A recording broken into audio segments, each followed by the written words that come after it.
Okay, I would like to call the Monday, May 17th, 2021 2021 regular Sonora City Council meeting to order at 5 p.m. Does that sound that bad? Yeah. Excellent. We're trying to fix some sound right now. Okay. Pledge of Allegiance. Mr. Mayor Pro Tem. I pledge allegiance to the flag of the United States of America and to the republic for which it stands, one nation, under God, indivisible, with liberty and justice for all.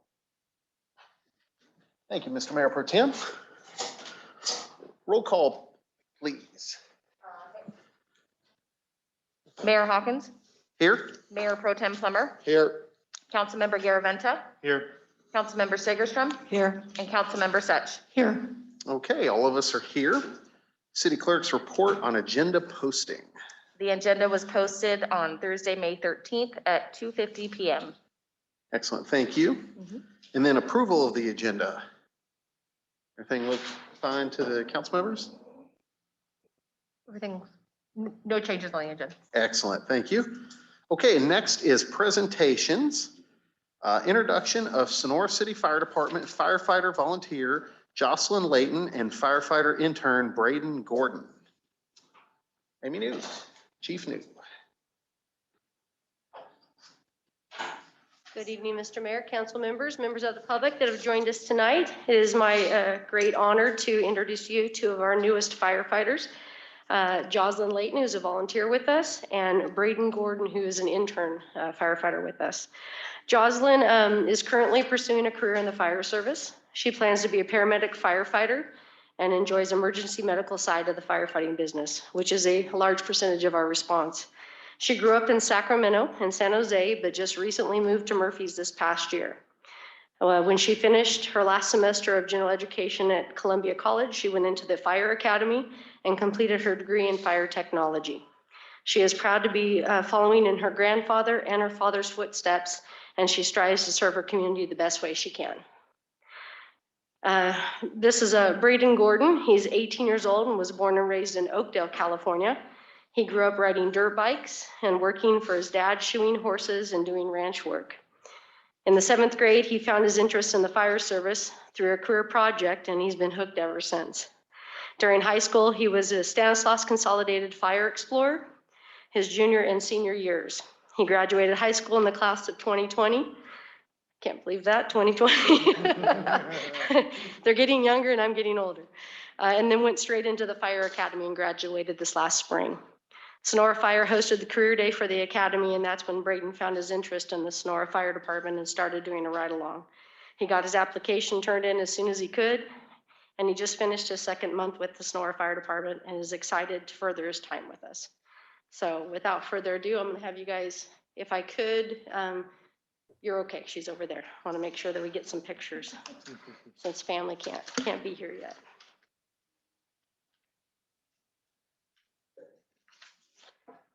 All right, so I'm just gonna have you step out just a little bit if you could. Raise your right hand, repeat after me. I state your name. I, Jocelyn Layton. I, Braden Gordon. Do solemnly swear.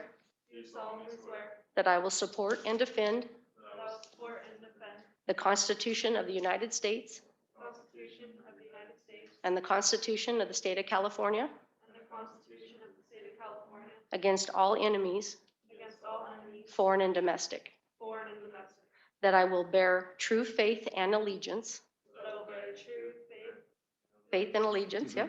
To the Constitution of the United States. to the Constitution of the United States. And the Constitution of the State of California. The Constitution of the State of California. That I take this obligation freely. That I take this obligation freely. Without any mental reservation. Without any mental reservation. Or purpose of evasion. Or purpose of evasion. And that I will faithfully discharge. And that I will faithfully discharge. The duties as firefighter. The duties as a firefighter. With the city of Sonora. With the city of Sonora. Which I'm about to enter. Which I am about to enter. Congratulations. We'll pin your badges. Welcome.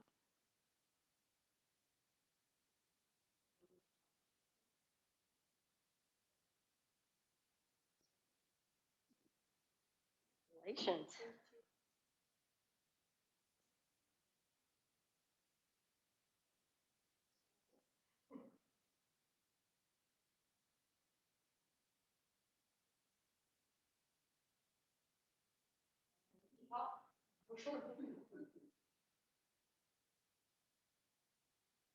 And then I'd give them opportunity if they'd like to say anything. Jocelyn? I just want to say thank you to the city. I just want to say thank you to the city, and I'm very excited to be a part of the Sonora Fire Department. To us, Jocelyn, I appreciate the opportunity. I'm here to help.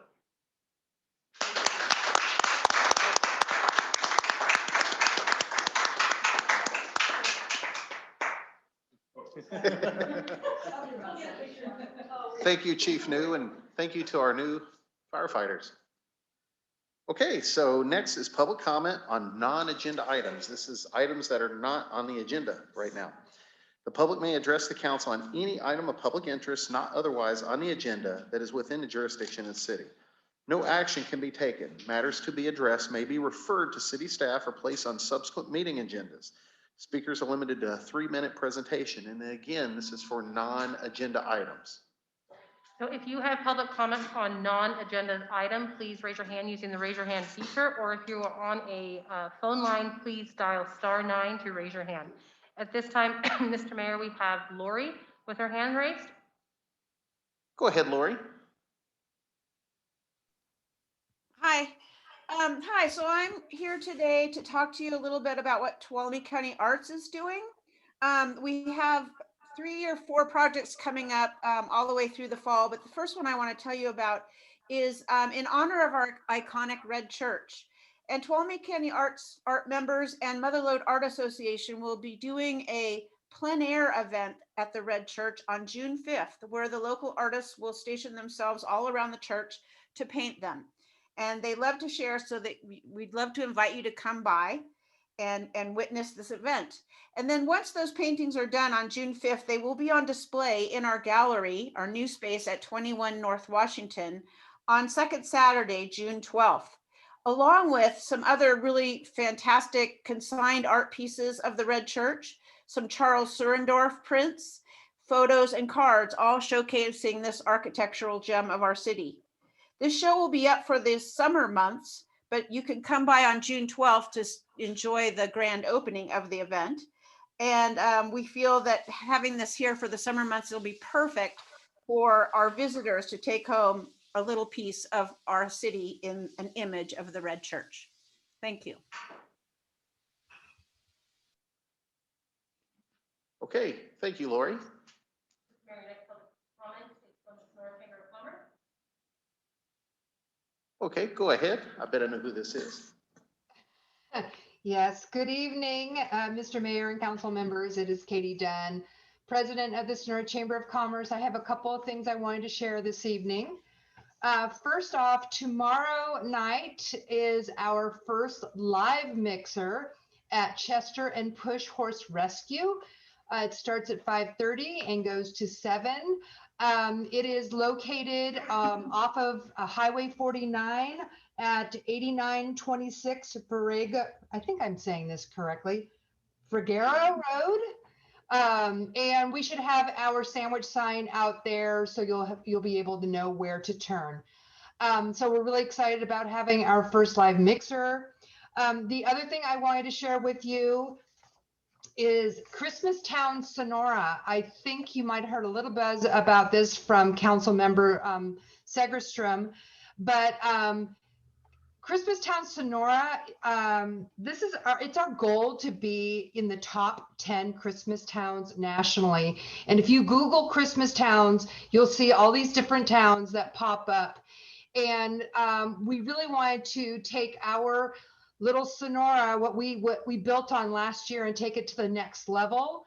Our committee members are Jen Lopez, who's on our board and is also with the Visit Tuolumne County. Sarah from Addiction, she's the owner of Addiction. Shauna, the owner of Fit and Pretty.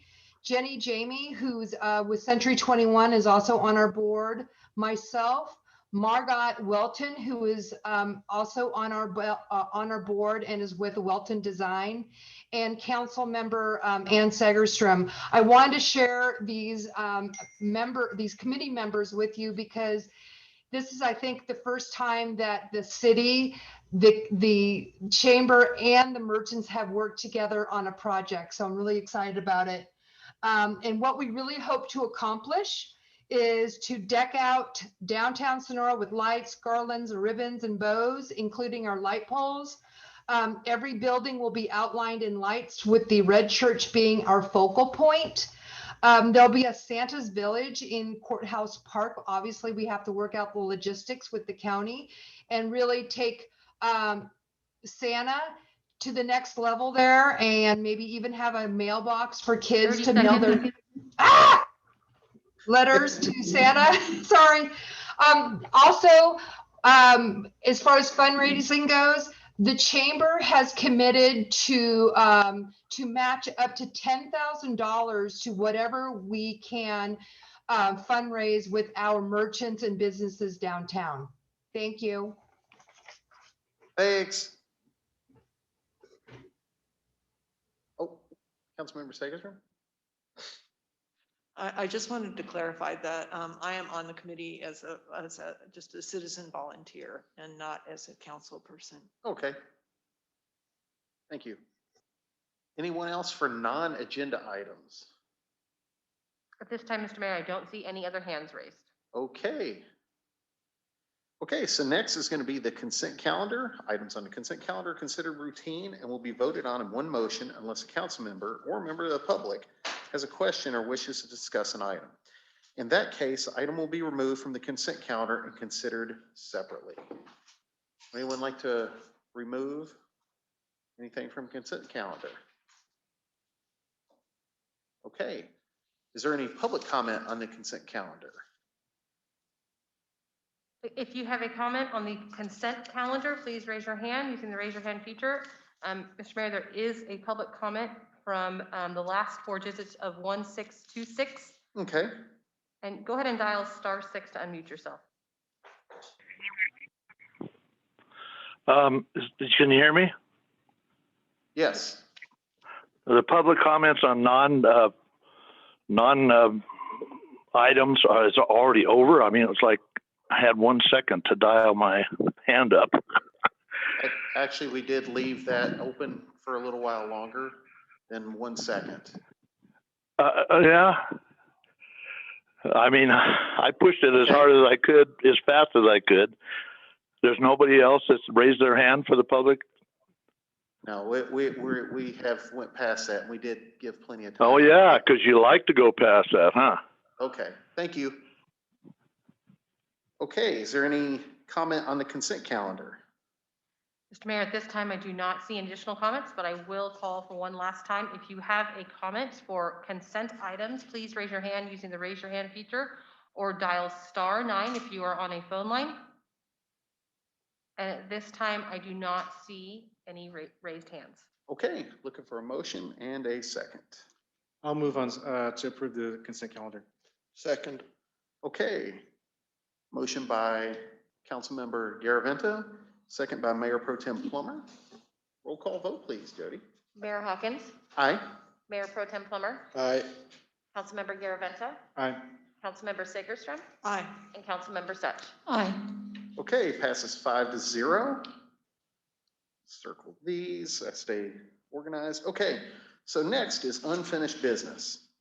Item number 5 is consideration to waive the second reading and adopt ordinance number 878, an ordinance of the City of Sonora, City Council of the City of Sonora approving the development agreement by and between the City of Sonora and Hazy Bulldog Farms, LLC. Mary Rose. Mr. Mayor, council members, the item before you is for your second reading and adoption of ordinance 878. This item was heard in front of the City Council on May 3rd, just 2 weeks ago.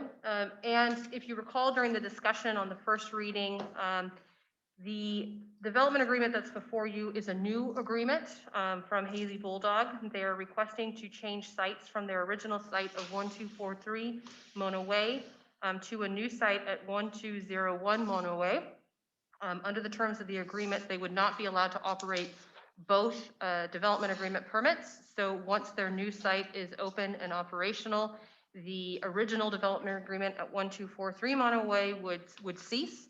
A couple of other additions and changes and modifications on this development agreement versus your previous development agreement is the increase to the public benefit fee, which increases from 10,000 or 5% of gross receipts to 12,500 or 7.5% of your gross receipts from operations. So again, this is your second reading and adoption on Ordinance 878, a development agreement with Hazy Bulldog Farms LLC. Okay, looking for any questions or comments from the council? I think we've talked about this quite a bit. Oh, I know we've talked about it an awful lot. So I will ask,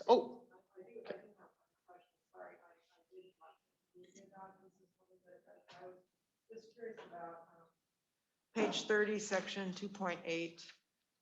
It indicates that if for some reason we rescinded the marijuana ordinance, that the permit's grandfathered in.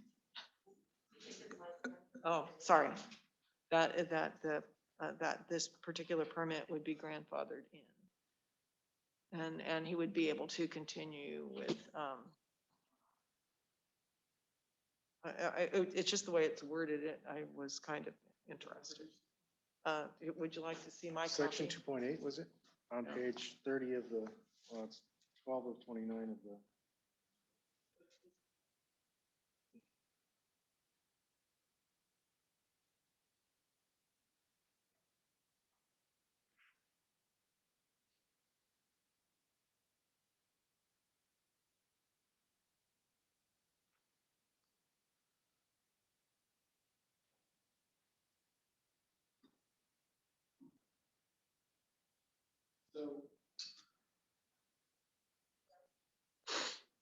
So section 2.8 makes clear that this is still subject to a Sonora referendum. Okay. So it could still be repealed. Okay. So it's being enacted with the idea that it could still be repealed. Now, because it's a development agreement, it's effectively a contract between the city, separate and apart from repeal. For the duration of this contract, it could be otherwise be changed, and it's usually 3 by 4. So while it's still subject to voter referendum, it would not be subject to a future change by, for instance, if a council came in a year from now and they decided that they didn't want cannabis at all, we still have a contract in place with them for the duration. Okay, thank you. I appreciate that. yep, I think throw it out there for public knowledge, and this is only a comment, not a put down or an applaud to or anything like that. It's to try to keep what happened in Calaveras County happening here. So that's one of the big things. So that was a lot of public comment that I received. So Thank you. Yeah. okay, so any other council members? Okay, so we shall turn it over to public comment. If at this time you have any public comment for item number 5, please raise your hand using the raise your hand feature. Or if you're on a phone line, dial *9. At this time, there is public comment from the last 4 digits of 1626. Mr. Mayor? Okay, go ahead, Mr. Peters. Okay. Number one, over the phone line, we cannot hear the response of the person who responded to Council Member Segerstrom. I didn't hear any of that. Was like it's way in the background, and that's a very important point that needs to be, like you say, notified to the public. So if she could repeat that, I would greatly appreciate it, and I'd like to make a comment on it. Okay, I believe that was our city attorney, Doug White, and he is getting a better microphone. All right.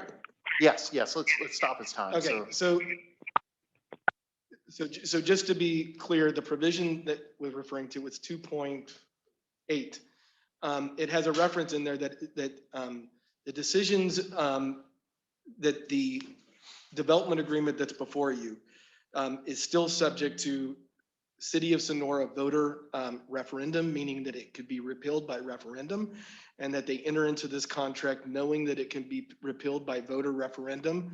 That being said, it cannot be changed for the duration of this contract, because a development agreement is effectively a contract between the city and this developer, cannot be changed just by a change of the council or a future council, at least until such time as this terminates from a time perspective, or unless mutually agreed to between the city and this developer. I think that answers that question. And then I had made the comment that basically it keeps this situation from turning into a Calaveras County type situation. So, Okay, okay, that's, now how long was the contract for? yep. Okay. Give us just a second, Mr. Peters. We Hello? want to make sure you get the three minutes. Go ahead, Well, Mr. Peters. can you hear me? Yep. Can you hear me? Yes. I don't know what he did.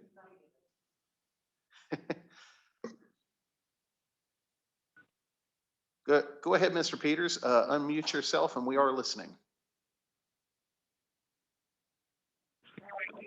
Okay, can you hear me now? Yes. Okay, that's the problem about the previous public comments thing. I've pushed 3 times to unmute it, and it doesn't unmute. So it's like by the time I got unmuted, you guys were gone already. So I really still object to not having any public comments available. And as far as I appreciate the explanation, and I would like to know what the term of the contract is that we cannot close it before. The city council cannot close it before. Is it 3 years, 2 years, 1 year? We will be answering those at the end of this discussion, where the Brown Act has it laid out for us, sir. Well, so I can't comment on it unless I know what the term is. I mean, how do you expect public comment if nobody knows how to, what to comment on? So this is an opportunity for you to give your perspective. It's not like a deposition where we get to go back and forth. It's just your opportunity for you to make your point. That being said, the contract is 3 years. 3 years, okay. Yeah, well, I would object to it being open that long without any ability to reverse it except for a public election, because that's very expensive for the public. And if the council memberships is changed before that time and people don't want to continue with it, then you're stuck with it for 3 years. So I would say I object to that. That's my comment so far. Hope I can get back in again when I press unmute next time. Okay, thank you, sir. Again, if you have any public comment for item number 5, please raise your hand using the raise your hand feature or dial *9 to raise your hand. There is one comment, Mr. Mayor, from Bob. Okay, go ahead, Bob. Bob Kirk, we are listening. I should be on there. This is the 12th meeting where recreational marijuana has been on the city council or planning commission agendas. All these discussions have been on Zoom, including this one, even though the city said they would open once the county opened. Well, the county has opened 2 meetings this month and a 3rd tomorrow. Why is this meeting not open? Well over 60 people have spoken in opposition to recreational marijuana stores in 10 of these Zoom meetings and have been totally ignored. The city leaders often resort to the assertion that it's up to the parents to teach their children the harms of marijuana use. I've talked to many parents lately who are facing challenges with their kids over marijuana use. What I can tell you is they are trying very hard to teach their kids, perhaps with some success for a while. But the problem is that since legalization, the drug has become much more available and pervasive in classrooms. One high school teacher relays that law enforcement arrested a kid in the middle of class. Can you believe that? The peer pressure is so intense, just so intense. Parents have a growing sense of helplessness and despair as they watch their kids' lives be destroyed by marijuana use. They are realizing that the high potency pot with super high THC levels is nothing like what was available a generation ago. They see the declining grades, they see the lack of motivation. They are horrified as they grasp their kids will not achieve their full potential in life, and some will even end their lives.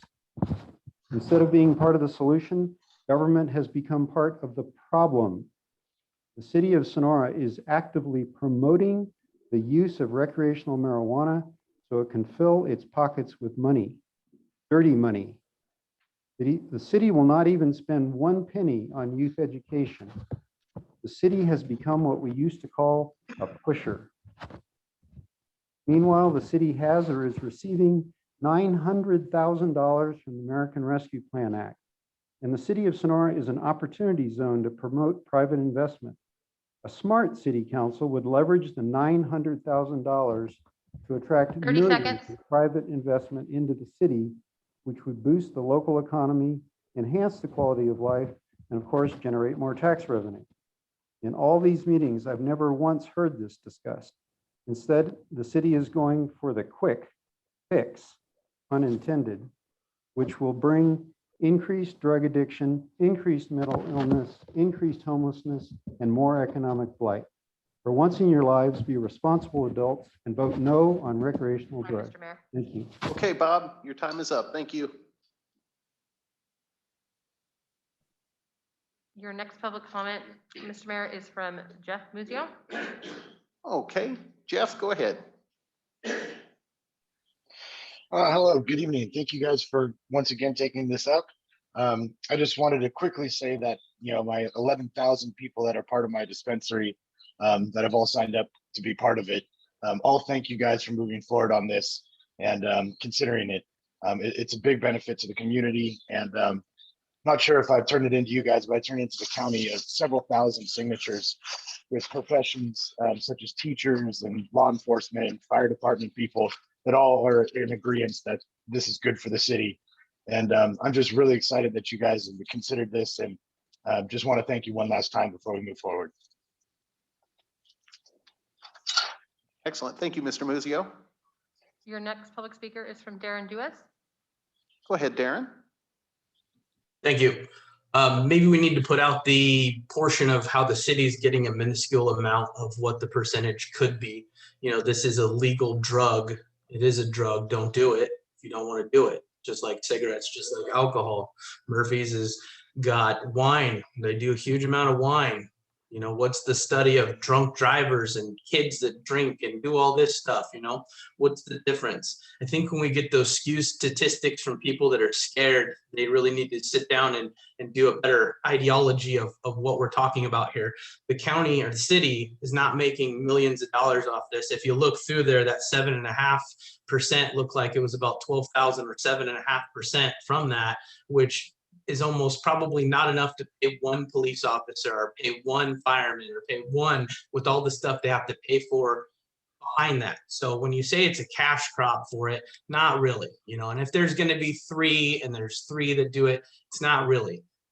There's been good discussion behind the scenes of what to use any of this stuff for. So it's not like it's not there, but being said, when you get the gang of people that are outside the city limits that try to push it, it's almost like organized crime. It's almost like these guys organized to push no, we have to go with what they say, even though they live 14 or 18 miles outside of the city's jurisdiction. Absolutely asinine to think that when we voted for this, we chose to do it. That means it's regulated. A 15, 18, 19-year-old kid can't walk into that store and purchase marijuana, go home and get high and do what this guy's saying they're going to do. It's regulated. pot that they're probably getting is illegal black market stuff, which hopefully this is there to curb. You could go get it legally, means you don't have to have the dealer on the street. Now, that being said, they're still going to be there. But when you go crazy and you get into this what if, and it's this little minuscule amount of money that they're talking about. Now, I expected there'd be a lot more pushback on that from that side of the whole group up there, but apparently it's not. Thank you. Thank you. Mr. Mayor, you have an additional comment from Desiree Marsh. Okay, go ahead, Desiree Marsh. Hello, please excuse me, I have a little bit of a cold. My name is Desiree Marsh, and I just want to start by thanking Sonora City Council for your time tonight. I would like to know the progress of getting the preventative marijuana youth education plan to the youth of our community back on the agenda for another vote, since it is related to the public benefit fee in this agreement. Each and every one of you have given your word on record to provide this education since you approved recreational use marijuana facilities in our city. It has been 6 months since then, and there has been little to no progress. Councilmember Such, it's unfortunate that you voted the approval of the recreational marijuana dispensaries against your better judgment based on trust in the members of this council. Now you are trying to vote no on all other related subjects until they revisit the issue. Councilmember Segerstrom, you also voted based on trust. However, you are not making a stand with your remaining votes like Councilmember Such. Mayor Pro Tem Plummer, why didn't you push to get this topic on the next agenda when you guys deadlocked in your vote? Why did you just move on to the next item without addressing how to settle this issue in the future? I'm assuming it's because you were relying to revisit the topic when the mayor returned, as you so stated in the meeting, but it's unfortunate you could not rely on that. Please keep in mind the citizens of Sonora are relying on you, sir. Councilmember Garaventa, if you needed a plan in place before voting on allocation of funds, then why didn't you request that earlier? Why aren't you pushing for a plan? Why aren't you suggesting one? Why aren't you requesting that a discussion of a plan gets on an agenda? And Mayor Hawkins, why, when council members such and Segerstrom requested to revisit the topic of an education plan and funding, did you blow them off? Why isn't it on tonight's agenda? And why did you continue to hide behind the fact that you weren't at the meeting and therefore didn't know what was going on? You're the mayor, sir. Educate yourself.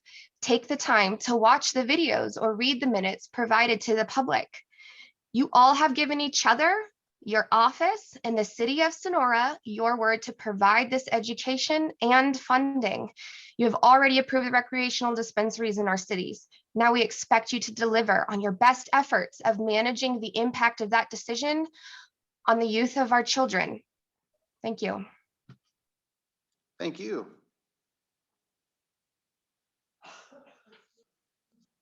There's an additional public comment from Mel Kirk. Oh, go ahead, Mel. Yeah, I had a whole speech planned, but I'm not going to say it. I'm just going to second what Desiree just said. Not much more needs to be said. This is coming from somebody who donated $10,000 to youth education, anti-drug education in Tuolumne County.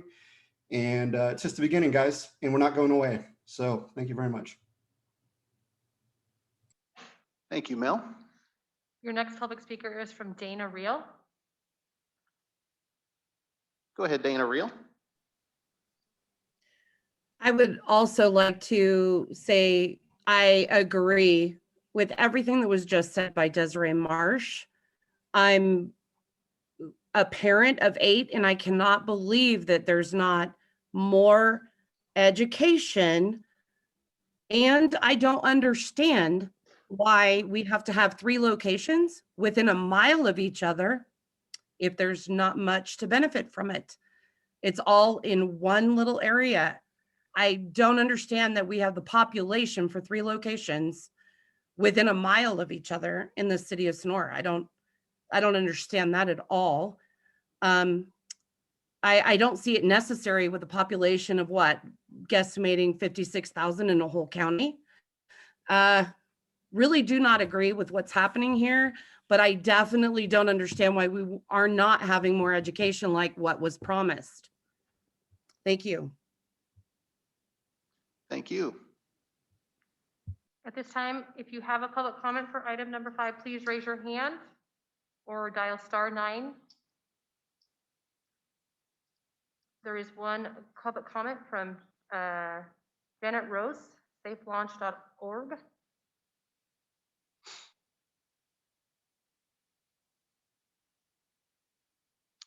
Go ahead.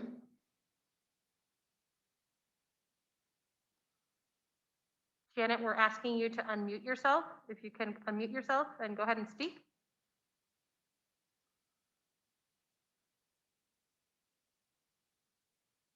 You're unmuted. Janet Rose, we are listening and you are unmuted.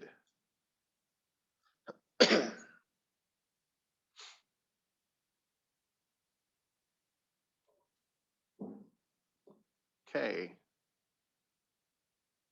Going once. Twice. Janet Rose, we are listening.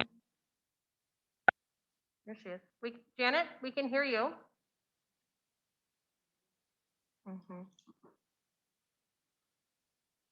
Well, we do have a similar topic coming up on item number 6, so hopefully we should be available to speak then. So, okay. Oh, no, but she unmuted it. She muted again, sir. Okay. Okay, so does anyone else, any member of the public have anything else to say? Press *9 or the raise your hand feature. And at this time, Mr. Mayor and council members, I do not see any additional comment. Oh, wait. Janet is raising her hand one more time, sir. Okay, let's try it again.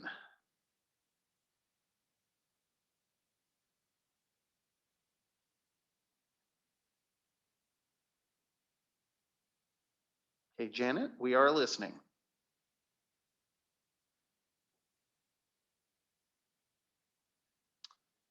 Okay, so we will. Hello, bring it hello. back. I'm trying one last time. Can you hear me? Yeah, we can hear you. Okay, I'm so sorry. I just would like to reiterate what the parents have said so far. It's so crucial that education is 50% of whatever is happening when you go ahead and you bring dispensaries into your community. I would like to say, based on everything I've followed across the country and our state, every city that has done this has really suffered the consequences from this because we don't have education up front.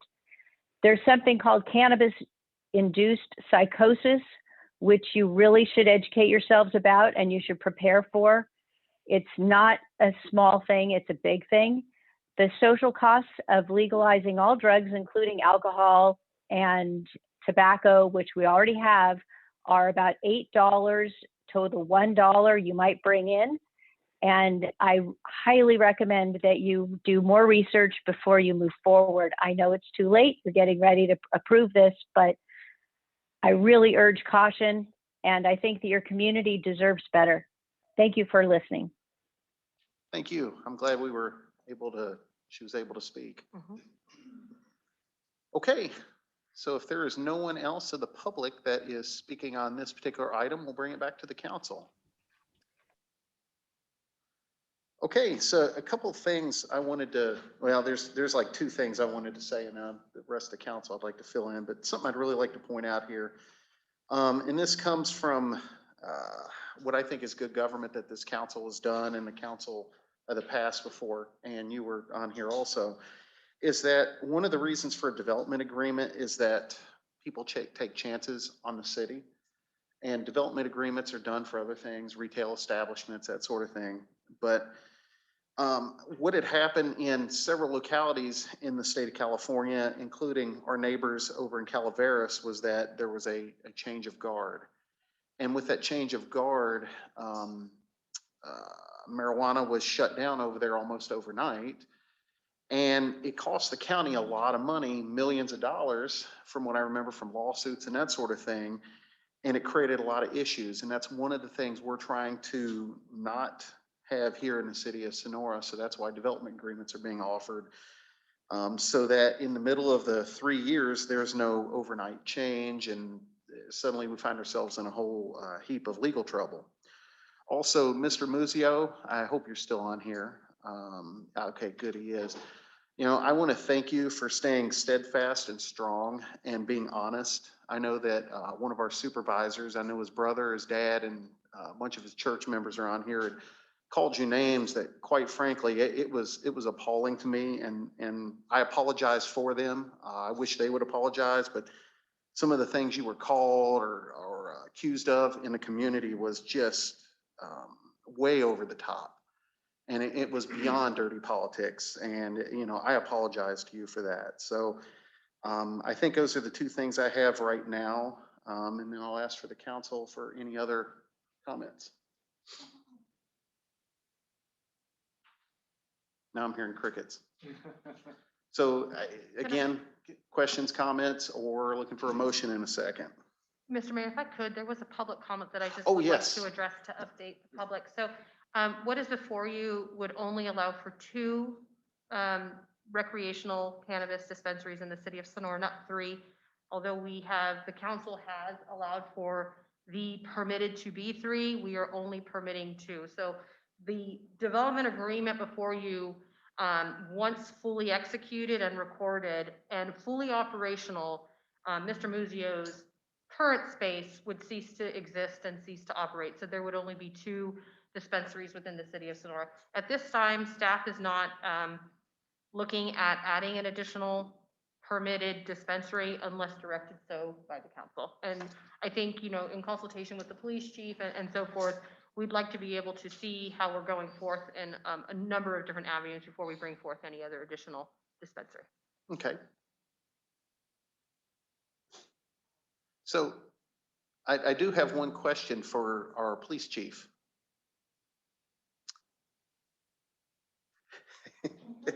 I made him get up. I try not to catch you off guard too much, but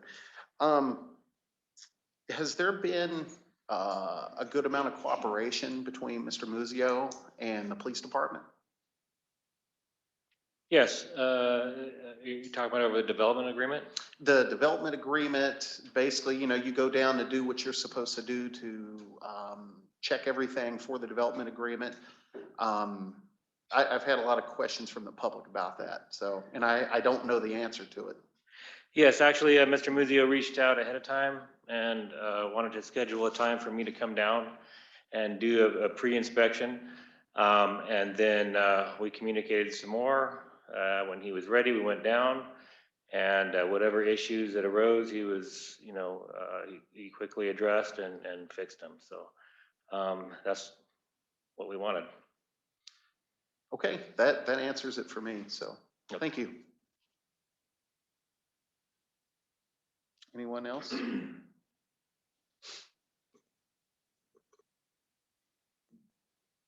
No, not really, unless we are ready for a motion. Yeah, I guess we'll look for a motion in a second. Okay, I will move to waive the second reading and adopt ordinance number 878, an ordinance between the City Council and the City of Sonora approving the development agreement by and between the City of Sonora and Hazy Bulldog Farms LLC. I will second that. Okay, got a motion by Councilmember Garaventa and a second by Mayor Pro Tem Plummer. Looking for a roll call vote, please, Jody. Mayor Hawkins, Aye. Mayor Pro Tem Plummer, Aye. Councilmember Garaventa, Aye. Councilmember Segerstrom. Aye, but be prepared for us to bring forward another suggestion about an education ordinance. So. And Councilmember Such. No. Okay, passes. Sorry. That's some Jimi Hendrix sound. Okay, so that passes 4-1.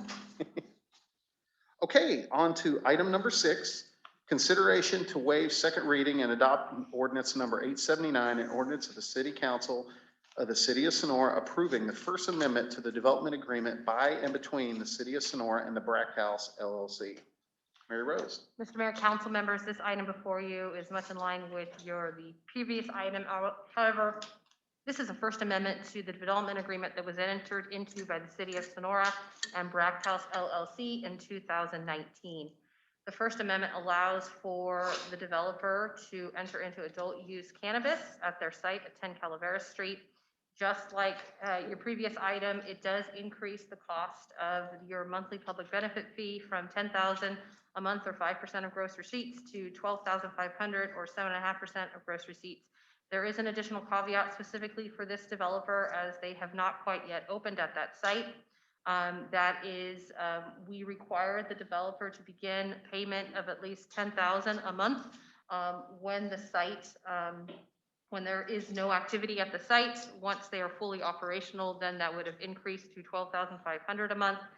There is also a stipulation on this agreement that they must be open and operational within 6 months of the execution of the development agreement between the city and the developer. So those are the additional caveats specifically for this development agreement. Again, this is your second reading and adoption of Ordinance 879 with Brackhouse LLC. Okay, looking for any council member questions or comments. Again, we did go over this before.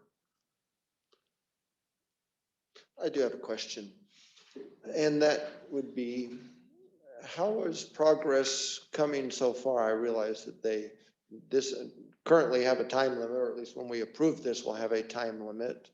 I haven't been by there for some length of time. How's it coming? So I know our community development director could probably just address this a little bit better than I, but they have submitted permit and plans to your building department to begin construction. Those plans are being reviewed at this time, I believe. Okay. Sorry to drag you up here, but it's been a pretty interesting question. No, that's good. I know that they have cleaned out the building and cleaned up around the building, removed the homeless camp that had started at the back of the property as well. So they have taken care of all of that.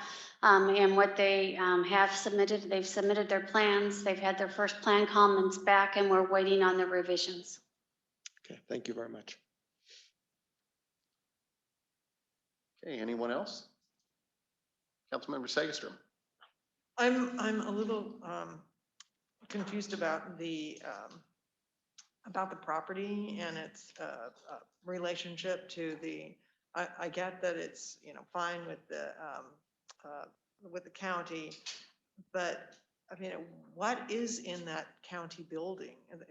Are there children and it sounds like drug-addled adults and all sorts of things going on in the at the old county hospital. So I know that we have alerted the county many times, and so I'm just hoping that we have all of that cleared up. So we do know that behavioral health is in the county facility. The county is not obligated to talk to the city about the functions that they are doing in that building. And so the many notices that we have given the county in regards to the Brackhouse wanting to be able to open a dispensary at 10 Calaveras Street, it would be at that time. I believe we noticed the county between 4 or 5 times between 2019 and now. As a property owner and also as an advisory agency through the Community Resource Agency, through our Planning Commission, and through general city council meetings. It is at that time that the county could tell the city the functions that are operating there, but they're under no legal obligation to tell the city what they're doing. We do know it is behavioral health. We do know that it is alcohol and substance abuse counseling. But from a legal perspective, if Doug wants to weigh in on that. But beyond that, we don't know specifically unless the county is giving us that detailed information. Right. So we've done our homework there.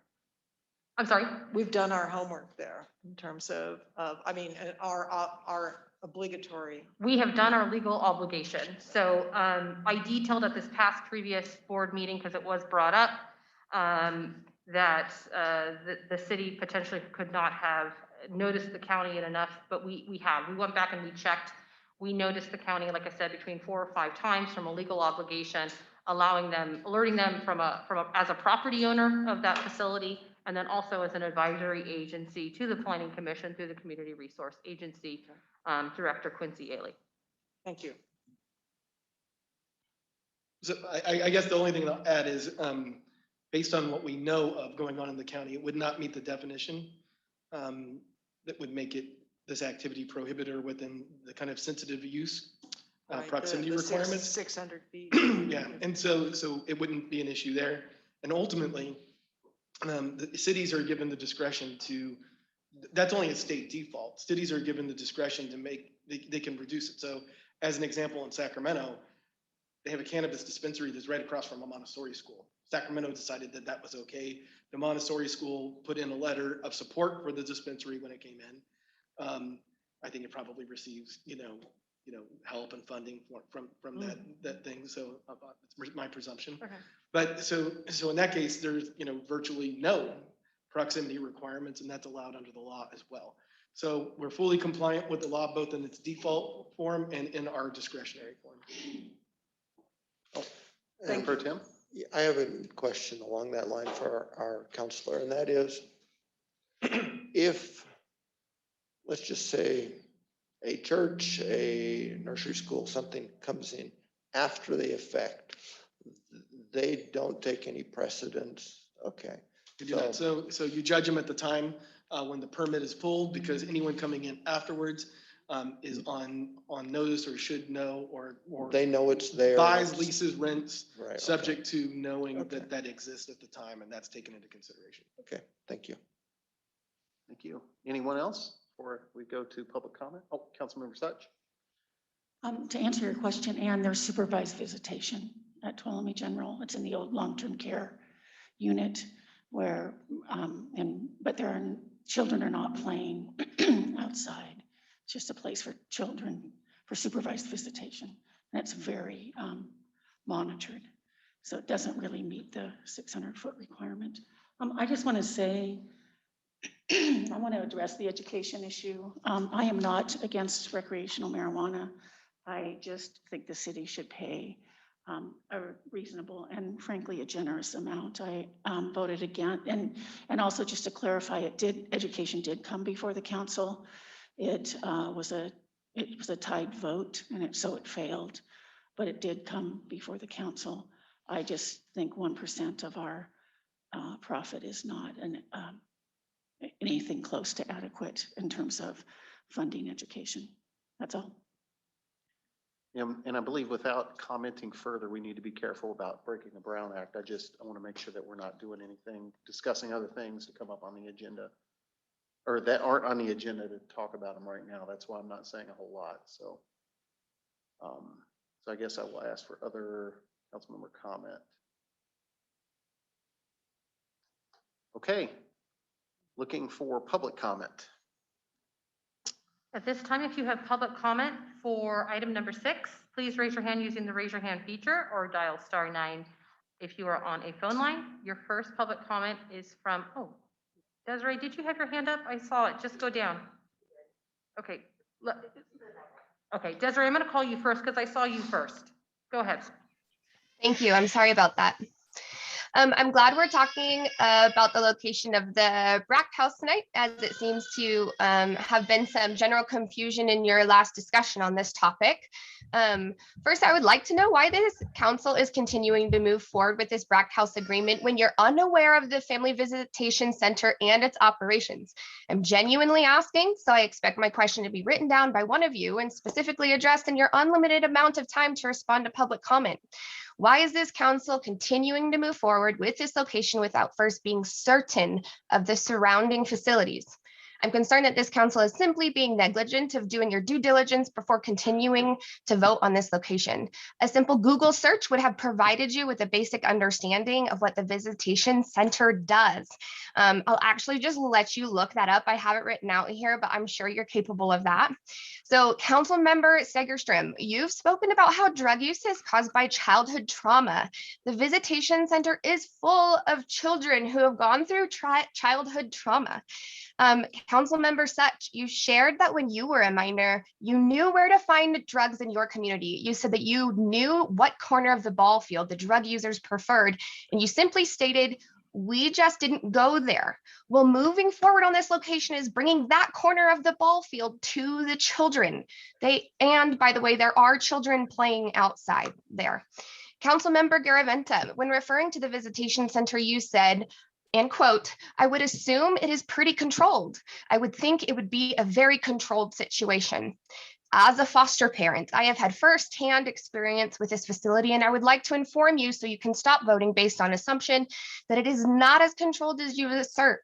As a foster parent, I was expected to drop off the foster child in my care every week, expecting it to be a safe and secure facility, and an adult who was court ordered not to see the child was allowed in the building and to spend time with the child in my care. I know this incident is not your fault, sir, and realistically, I can't even fault the underfunded and understaffed facility and their social workers. But what does lie in your purview, Council Member Garaventa, is your vote based on assumption and your decision to place the burden controlling the impact of the recreational dispensary so close to the Family Visitation Center on the overworked and the underpaid. Your legal counsel, Doug White, said himself 30 seconds. That this is the portion of the development agreement that you can carve out what is best for the community. Is this best or is this convenient? After 2 years of the Brackhouse's approval, you are still sitting at meetings claiming that behavioral health has not reached out to you. So therefore, you don't know what the facility does. You guys can reach out to them and figure it out. You can continue to say that you were not made aware of this visitation center at the time of approval, but you are aware now. That's time, Mr. Mayor. Okay, time's up. Thank you. Ms. Marsh. Thank you. Thank you. Your next public speaker is from last four digits 1626. Oh, David Peters. Go ahead, Mr. Peters. Can you hear me? Yep. Okay, good. Yeah. It's obvious from the last person that tried to speak for half an hour that this system isn't working. We need to go back to open.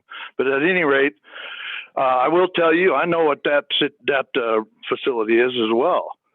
And it's for visitation for children who have been removed from parents for abuse and neglect, possibly having supervised visitation in that facility and around that facility in the yards.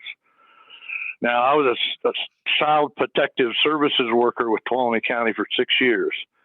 And I know that a lot of those parents who had the children removed, it was because of alcohol or drugs.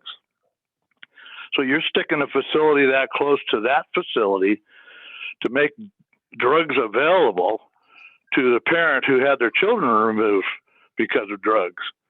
And like she said, you guys have not done your due diligence in this situation. You guys keep saying, well, we weren't notified and they didn't tell us, so that's their problem. They didn't tell us in time. It is your responsibility to assure that any facilities within the Sonora city limits are protected and legal. And you guys haven't done that.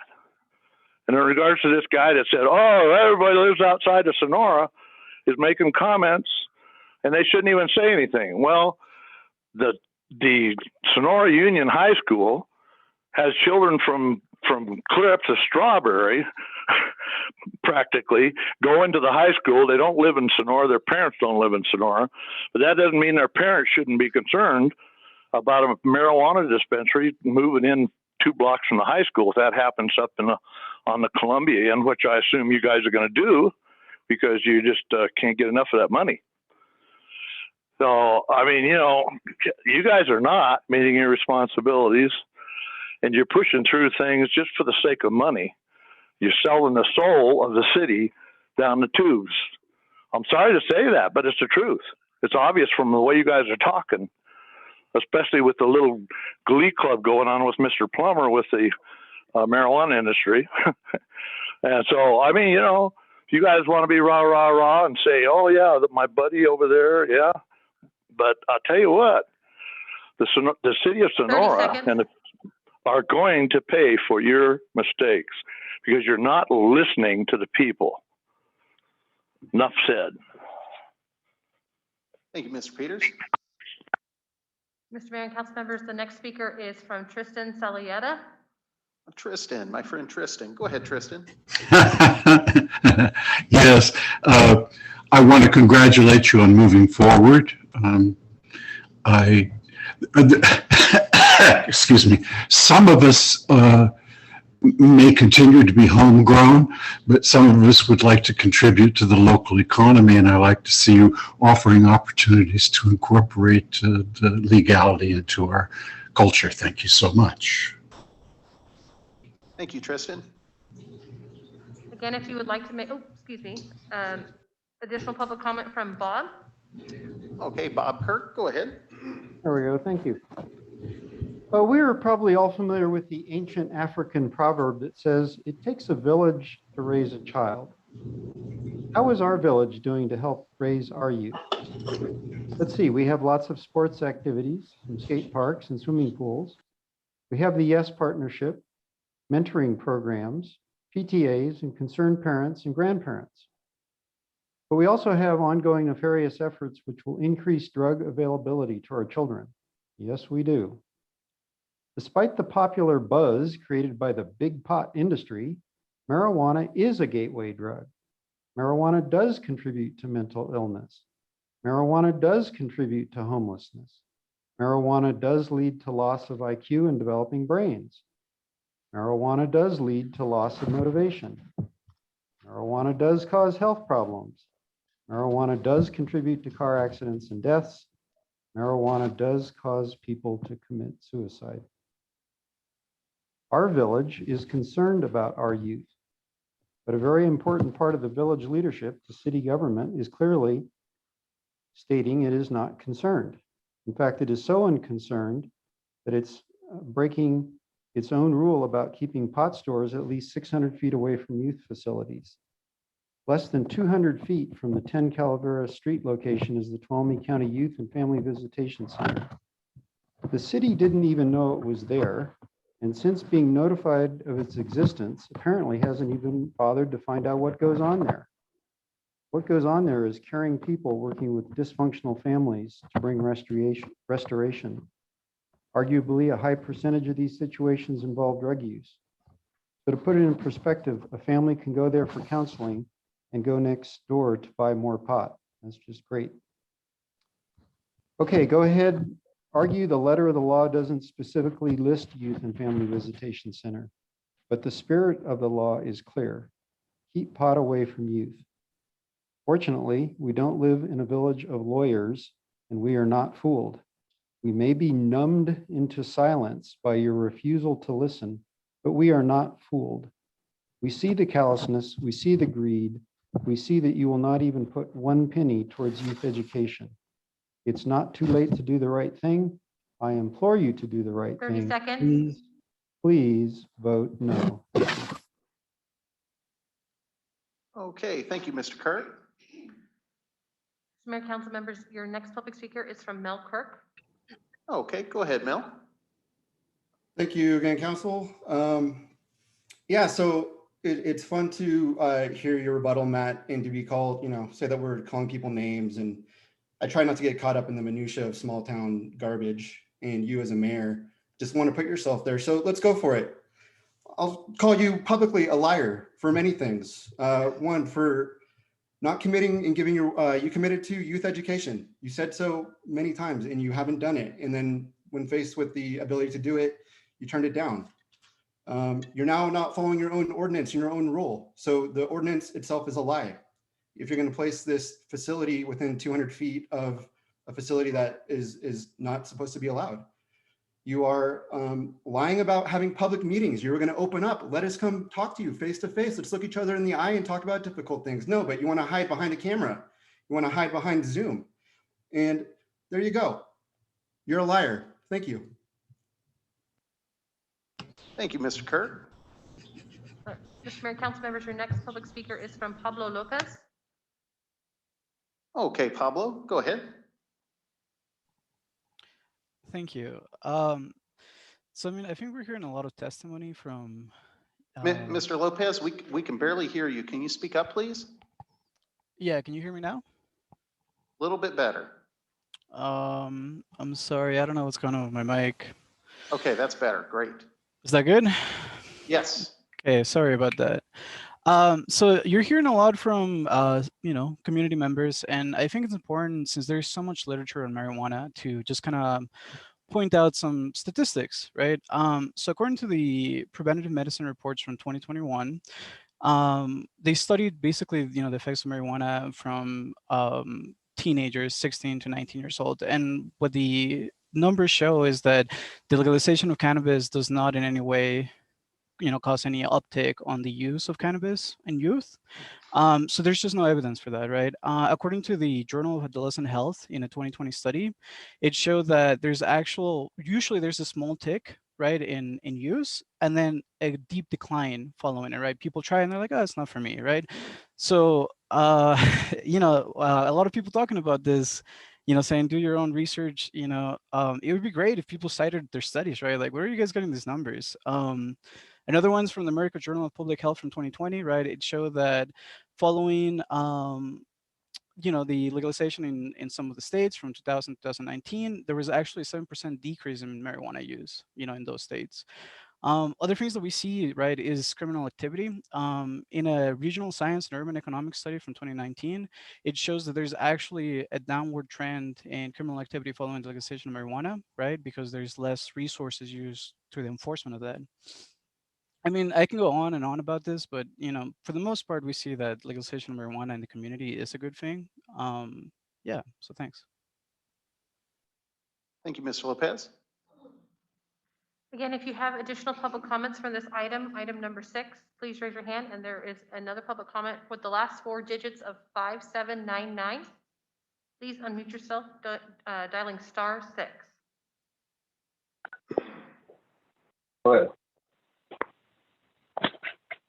Hello. We can hear you.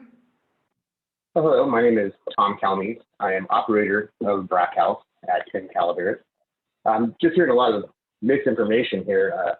One, it's not a visitation center, it's a counseling center. We're on the same side of the street. There's 2 different buildings in between us. Probably, I mean, you can measure it. It's probably at least 1/8 of a mile from my property to their property, not 200 feet. It's a lot different. Second, about child access to cannabis.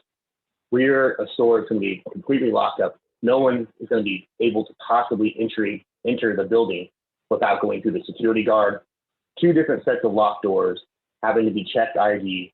There's multiple things in place to make these standard protocols. People that are against it, I suggest you look at the BCC, Board of Cannabis Control for the state of California, and all the requirements that they require. Also, I've been hearing some crazy talk about statistics of things like suicide. Well, on that topic, in our country currently, we have 36 states and Washington, D.C. that all allow some forms of legal cannabis. And every state that has allowed legal cannabis, some such as California since as early as 1996, have had plenty of history and time to study these things. Every single state that has legal cannabis, suicide goes down. Accidental death of prescription overdose goes down. Deaths of regular overdose from black market drugs such as heroin, crack, cocaine, those go down. Cannabis has been very helpful for tons of people. We work with tons of military. We work with the wounded warriors, the Valley vets. I've talked to thousands of veterans, how they've stopped using tons of prescriptions and they're switched to cannabis, and it's helping and changing their life, making it where they don't want to kill themselves. Because every 22 minutes in America, a veteran kills himself by suicide from PTSD and other things that they've suffered in their line of work. If you don't want to use cannabis, you can't even get into my store. If you want to come in and you're 21 and up or have a medical recommendation, you can. It's safe. It's been proven. Over half the country has now accepted it. I think some of these people need to get with the times. Thank you very much. Thank you. Again, if you have additional public comment, please raise your hand. There's additional public comment from Dana Reel. Okay, go ahead, Dana Reel.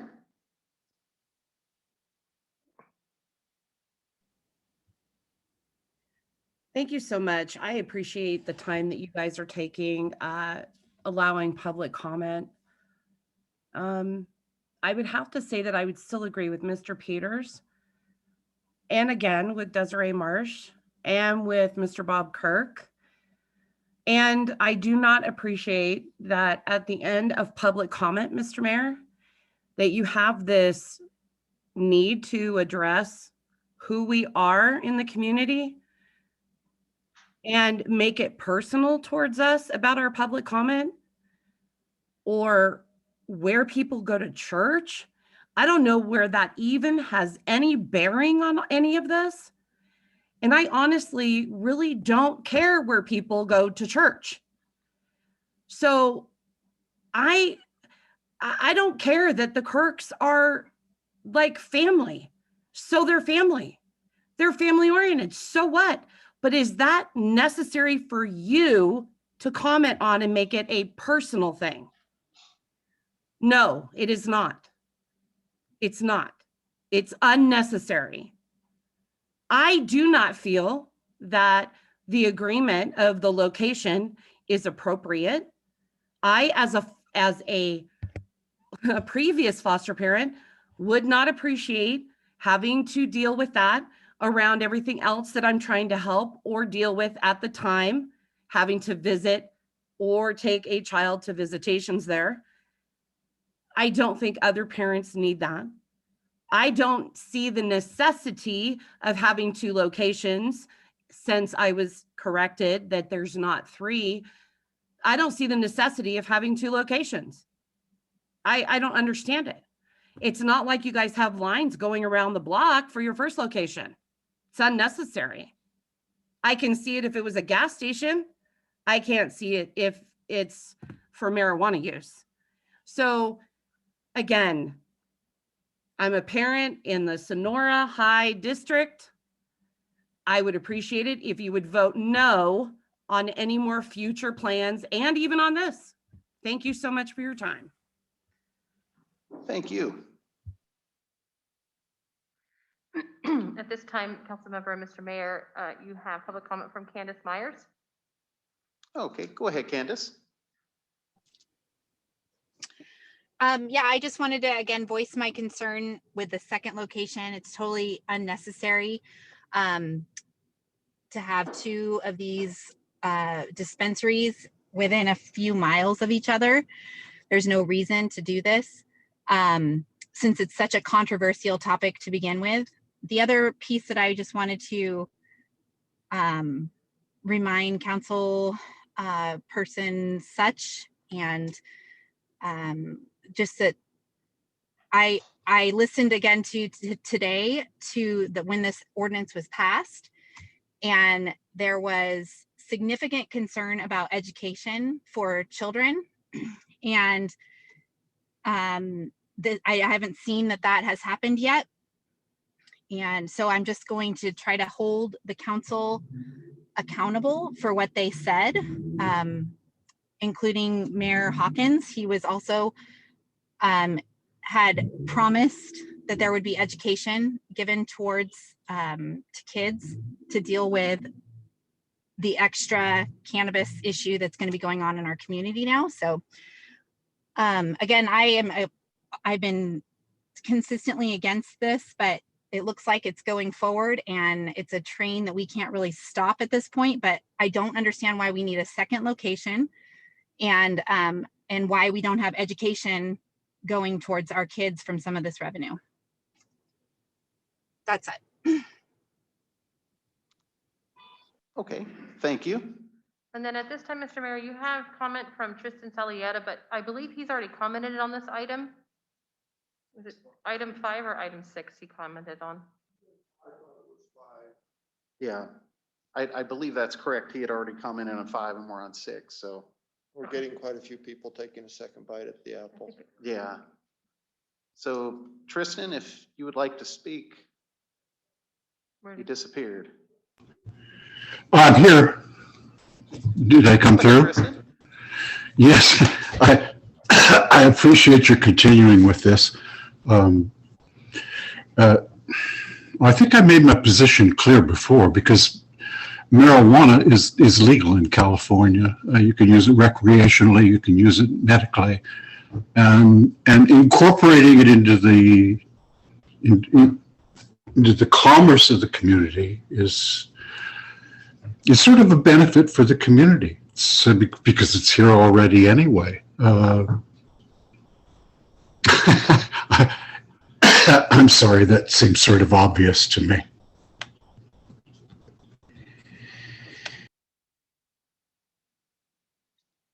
Okay, thank you, Tristan. Your next public speaker is from Cynthia Hellman. Go ahead, Cynthia. Hi. I'm a licensed clinical social worker, and I work as a school counselor at one of our elementary schools. And I would just like to talk about the study from periodicals, academic periodicals, the Lancet Journal of Psychiatry, the Journal of American Medical Association, and so forth. And what happened in Colorado, from 2007 to 2015, that they had increase in suicide, and this was directly correlated to the increase in marijuana commercialization. And we know that suicide in our county, Tuolumne County, we already have a rate that's 4 times that of the state, with 18 suicides in 2018. And we know that suicide is a very large concern. And according to these academic periodicals, there is a direct correlation between marijuana use and suicidality. Thank you. Thank you. Your next public speaker is from Darren Duez. Okay, go ahead, Darren. Yes, I'd like to point out that there is a break system of that 3-year agreement. I think that everyone's getting above and beyond themselves thinking that this is for life, that there isn't a catch-22 on that you guys have a 3-year, or there can be Darren, a referendum. Darren, could you speak closer to your mic, please? All right, can you hear me now? Thank you. How's that? A little clearer. A little better? Okay, so getting on with it, it's 3 years. In 3 years, you guys can revisit and either change it, modify it, stop it, agree to keep it. People are getting way above themselves with this life thing. I have to agree with Pablo. Pablo supported great statistics. I'm sure that both of us are on different sides of a lot of many issues out there. And, you know, we come to agreements on certain things. It's not about what we disagree on, about what we agree on. And having a break system where there's a 3-year catch to all this and having it stopped. The portion that everyone keeps saying that there wasn't a school, it isn't going to the schools. There was a vote in the city for the 1% and it failed.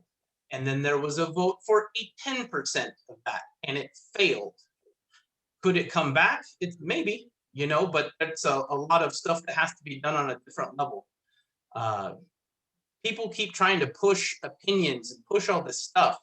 You know, Pablo seems to have statistics going out the wazoo for this. And if people really are so jaded with their own, how many parents are listening on here that have kids that were just massive drug addicts and they're so anti this and anti that?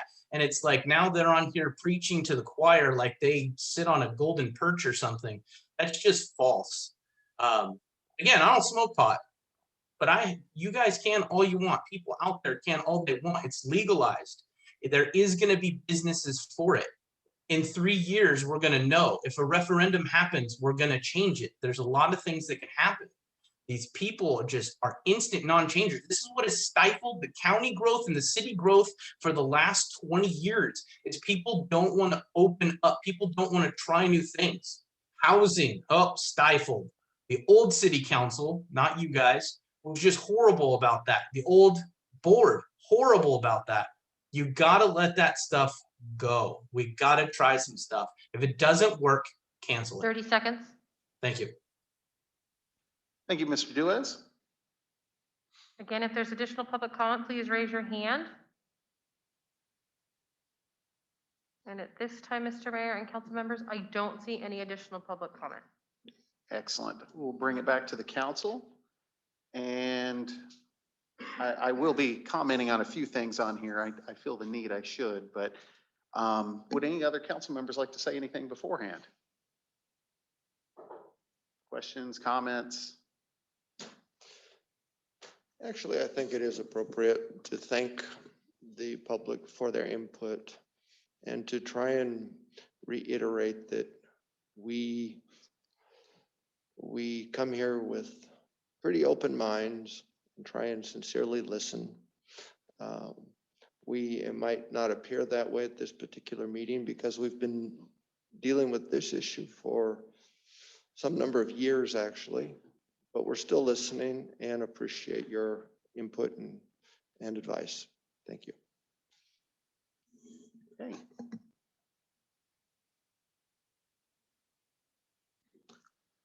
Okay, anyone else?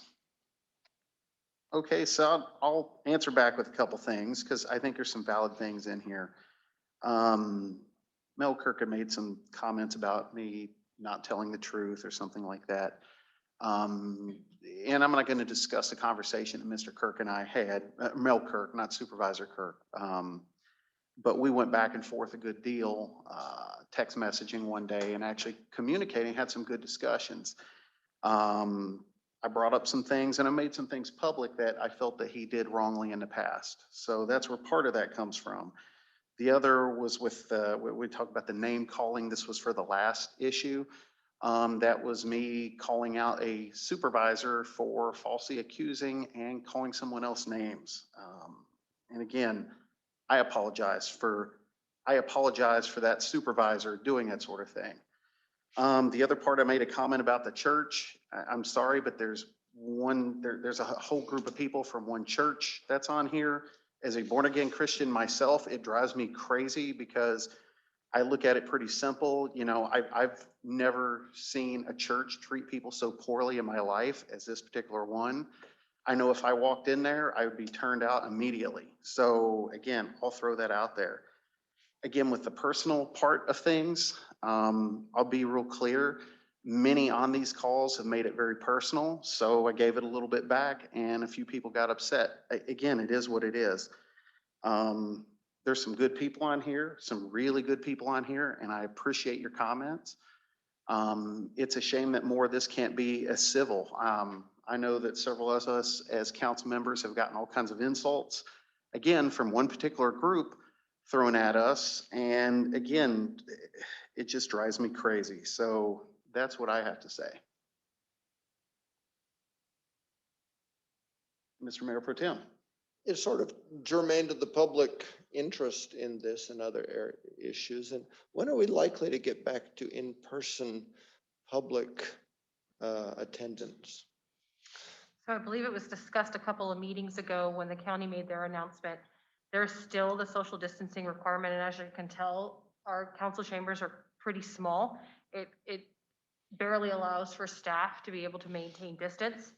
And so we said that we would look at it again once the state opens up and to see where any other laws or new regulations come into effect. And right now, the best hope we have for that is June 15th. I mean, where they're making noises that things will probably go back to normal then. Yes, but I believe there's still social distancing requirement and so forth. So it takes, you know, the ability for us to relook at that. Okay, thank you. And it's simply because, as you can tell, your staff. Right. Yeah. I'm asking both for myself and for the public that is very interested in this. And a lot of us have a difficult time with Zoom meetings and talking into a camera and a microphone. And I think a lot of the public would feel a lot easier and more at ease if they could actually come and face us down and say what they have to share. Yes, and I believe staff reported out on that on the April 5th or the April 19th meeting, at the end of the meeting, about whether or not we were going to be meeting in person. And, you know, it's up to the council's discretion, but we were just waiting to see what the state was going to do, ensuring social distancing here within the council chambers. Well, it's a moving target, and that's why I'm hoping that we get updates sooner rather than later. Thank you. Okay, looking for any more discussion, questions, or a motion in a second. Okay. Then I will go, if I see no more, any further discussion, I move to waive the second reading and adopt ordinance number 879, an ordinance between the City Council of the City of Sonora approving the First Amendment to the development agreement by and between the City of Sonora and Brack House LLC. Second. Okay. Motion by Councilmember Garaventa, second by Mayor Pro Tem Plummer. Jody, looking for a roll call vote, please. Mayor Hawkins. Aye. Mayor Pro Tem Plummer. Aye. Councilmember Garaventa. Aye. Councilmember Segerstrom. Aye. And Councilmember Such. No. Okay, passes 4-1. On to new business. Adopt resolution number 517-2021A, approving a list of projects to receive road maintenance, yay, and rehabilitation account funding for year 21-22. Mr. Mary Mayor, Rose. this item is going to come before you from your Administrative Services Director, and this is in anticipation of your budget coming before you on June 7th as well. So this list of projects will be also as recommended for your recommended budget on June 7th as well. Good evening. So this is our annual list of approved list of projects for the road maintenance and rehabilitation account funding. It's known as SB1 funding. It is a gas tax. On the resolution, it shows what the list is, and it starts with the Lanneberg Street and Bradford Street. There is a project that will repair a failed retaining wall and curb. Then there is some traffic signal updates. The one at South Washington and Restano requires controllers and battery backups. That would be on the list. And then the Sanguinetti and Greenlee Road traffic signal. I was there, in fact, this weekend, and the light was red, and then it was black. Now there was no light, so the power went out, and so we want to have a battery backup for that as well. So this is just an annual thing that we do, and it's the first part of our CIP projects for the 21-22 budget. Just looking at deferred maintenance, as Chris stated, so we're trying to really address those in the 21 and 22 budget. And so fortunately with SB1, we can use those dollars to address some of our deferred maintenance. Okay. I just wanted to ask about, where is the failed retaining wall and curb on Lineberg and Bradford? Do we see it when we're driving? Yeah, the road right now has a, it is a barrier, so you can't drive on it. It's behind the old Save Mart.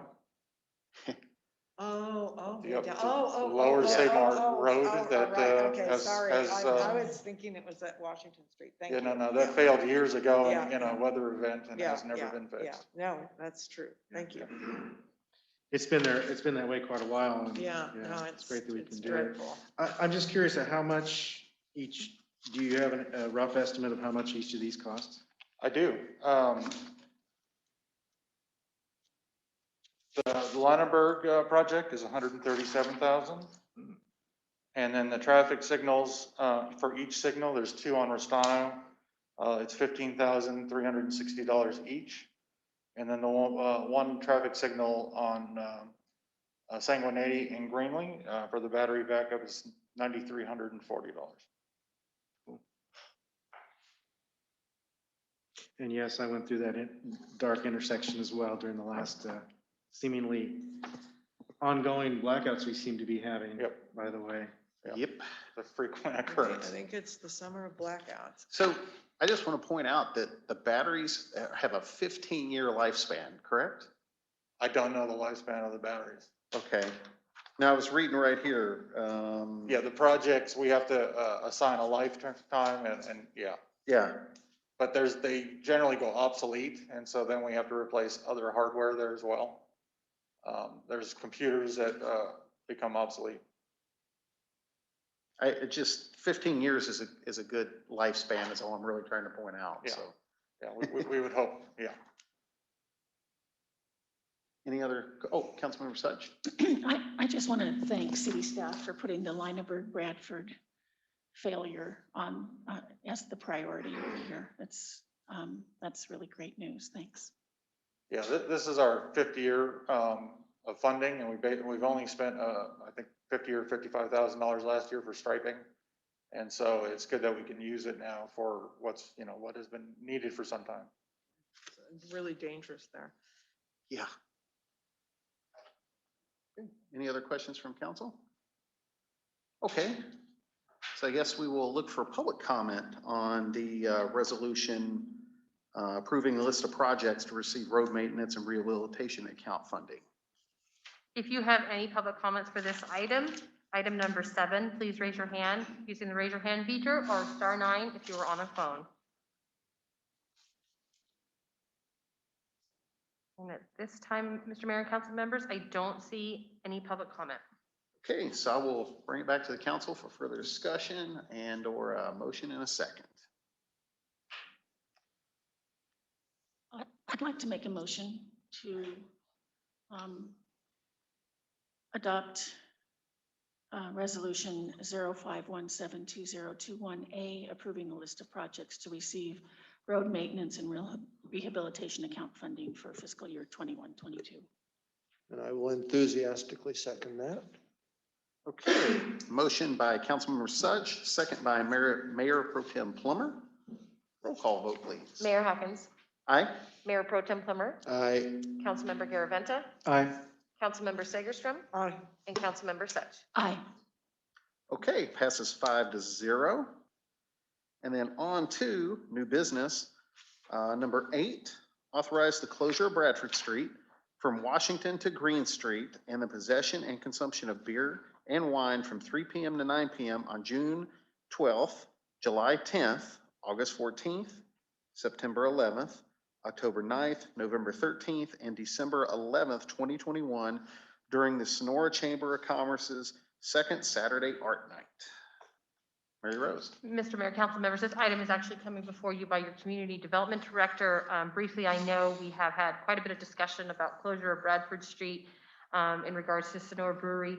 I just would like to remind the council members in regards to this item, this is actually looking at it from a different permitting perspective, looking at it from a special event permitting perspective, as opposed to our special outdoor operations permit, which was authorized due to expansion due to COVID restrictions. So with that, I will allow Rochelle Kellogg to take it over. Thanks.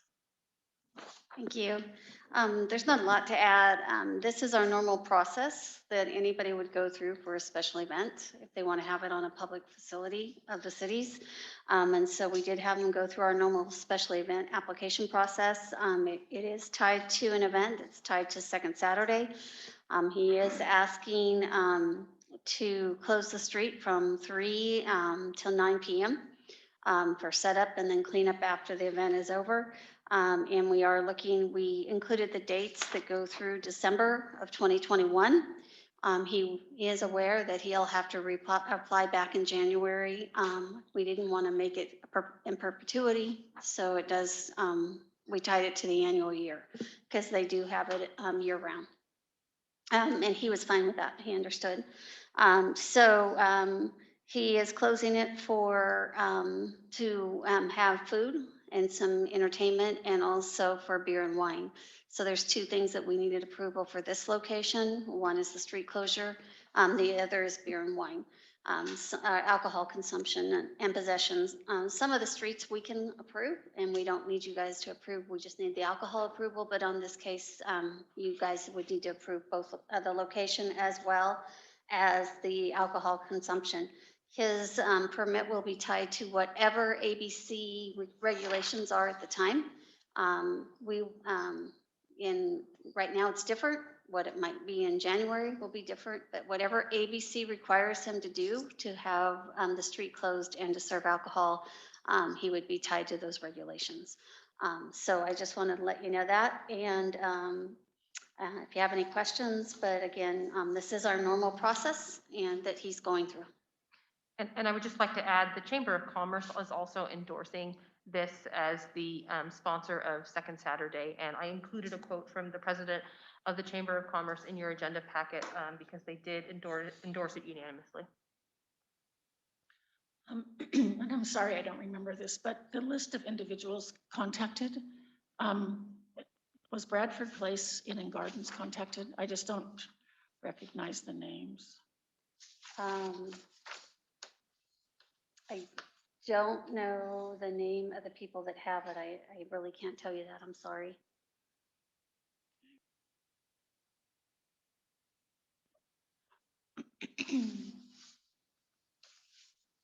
Is Thomas isn't on here, is he? No. I know Dave, his partner, is the one that went door to door to get the application to talk to people. Oh, Thomas is on here. I'm on here, so if you have any questions.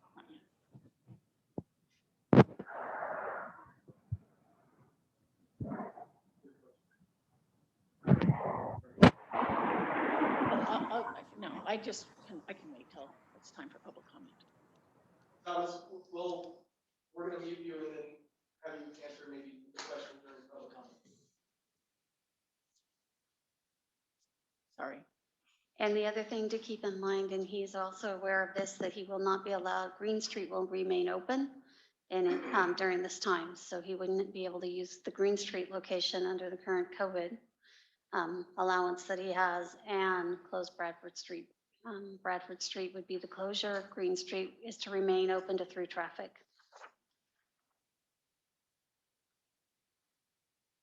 And you know, the main reason you guys had them contacted was the people that were directly attacked, you know, with the street closure. So Bradford Inn will be a little removed this time versus when he was on Green Street.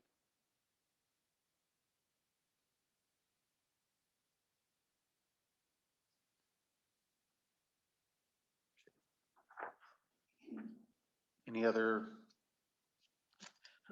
I was just curious about 2 hours to set up. It seems like for six tables. I mean, is he limited to just being able to serve from 5 to 8? That's it?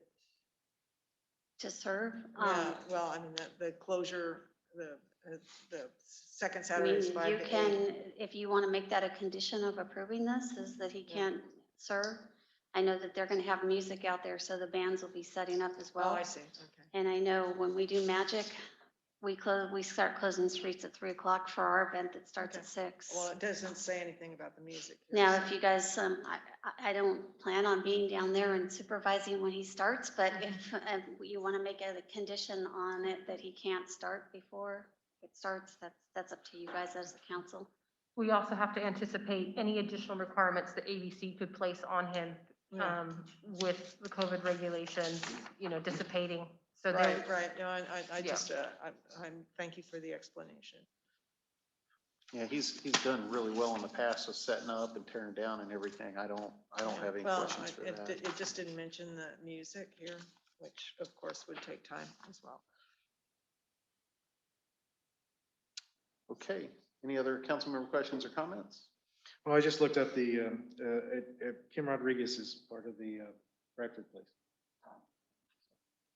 Thanks. Well, while it's still sort of the initial reporting, I spoke at some length with Steve from the Candy Vault, the owner, and he's enthusiastically for it as well. It brings in business, helps. That is a mutual aid for both of them, and it adds a lot to the street.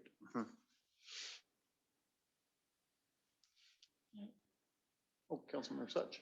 I just want to speak in support of this. It's a limited period of time. You know, I never supported closing Bradford Street for, you know, overnight or anything before, but I don't think this is an unreasonable request. And I think it brings more vitality to downtown and more kind of a celebratory vibe. So I actually am in support of this. And he does talk about music in his handwritten application. Okay. Yeah. And I have it in my staff report as well. No, I think it will indeed add to the festivity. Okay, so if there's not any other questions or comments, then we will ask for public comment. at this time, if you have public comment,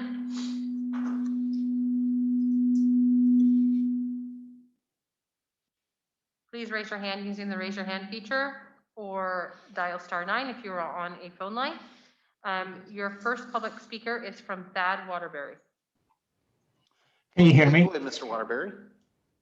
Can you hear me? Yes. Okay.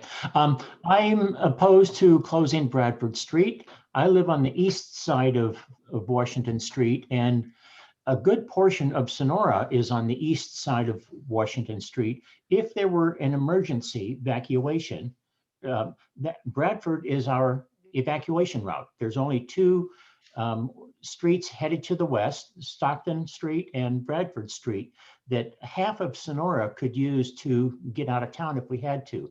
You just have to look at some of the pictures of what happened in Paradise, and to close off one of those streets I think is asking for potential disaster. Although the tables could be removed in the event of an emergency, are we going to rely on a business owner to foresee the emergency and get that road cleared? Green Street is being kept open, but from the east side of Washington Street, we would have to take Lion Street to Washington Street, turn right, go up to Yaney Street, turn left again on Green Street, and then right again to get back down to Bradford. So Green Street open is not an alternative to blocking Bradford in the event that we have to have access for an emergency. I see Bradford Street as being like a fire lane. You know, we don't allow partial parking in fire lanes, nor should we allow blockage of Bradford Street.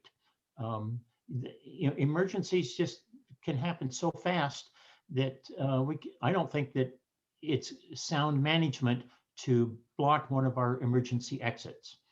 Thank you. Thank you, Mr. Waterbury. Your next public speaker is from Thomas Silva. And Thomas Silva is the one that filled out the application also for the public's knowledge. Go ahead, Thomas. Hey, can you guys hear me? Yes. All right.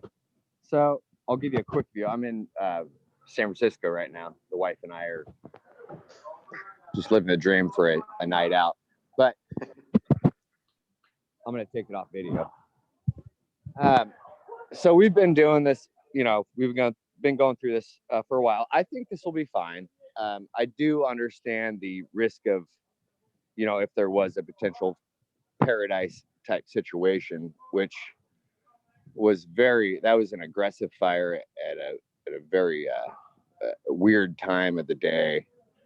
I believe it started pretty late at night, but anyway, I'd like to just let the community know that, you know, if there was any sort of, you know, major emergency, we would have those tables. That would not be an issue at all. So, you know, thank you for bringing this up again and considering it. And it would help our business, you know, for the year and a half we've gone through of what we've been dealing with. I think it will help our community, our downtown, you know, just as far as getting our local community downtown and just participating in all our cool little restaurants and shops we have. And you know, I know I'm like kind of whatever you call it, kicking a dead horse or whatever here with this Bradford Street thing, but it would really be awesome to get it for the second Saturdays and then that Magic of the Night, you know, just the cool things that we do downtown. And so anyway, that's what I have, and I just appreciate you guys, and thank you, and talk soon. Thank you, Mr. Silva. Your next public speaker is from Darren Duez. Go ahead, Darren. Yeah, I definitely think that having Bradford Street as a facility place to eat, just like how Diamondback has the side street as well. You know, we do have Sonora Fire Department. They are an amazing fire department. I'm pretty sure they're capable of coming up with alternative routes. The police department, right, that would drive the back street. So I think that they would be able to come up with alternative routes. I don't see. Darren, can you speak closer to your Sorry. mic, please? Yep. Sorry. Thank you. I don't see the portion of discomfort of having to drive an extra couple of turns for a few nights, or however you guys implement this and whatever the reasoning is, but we close those down for other events all the time and no one raises concern of that. But when one business owner wants to do that, and now it's a major travesty, oh my God, I may have to turn a couple extra lefts.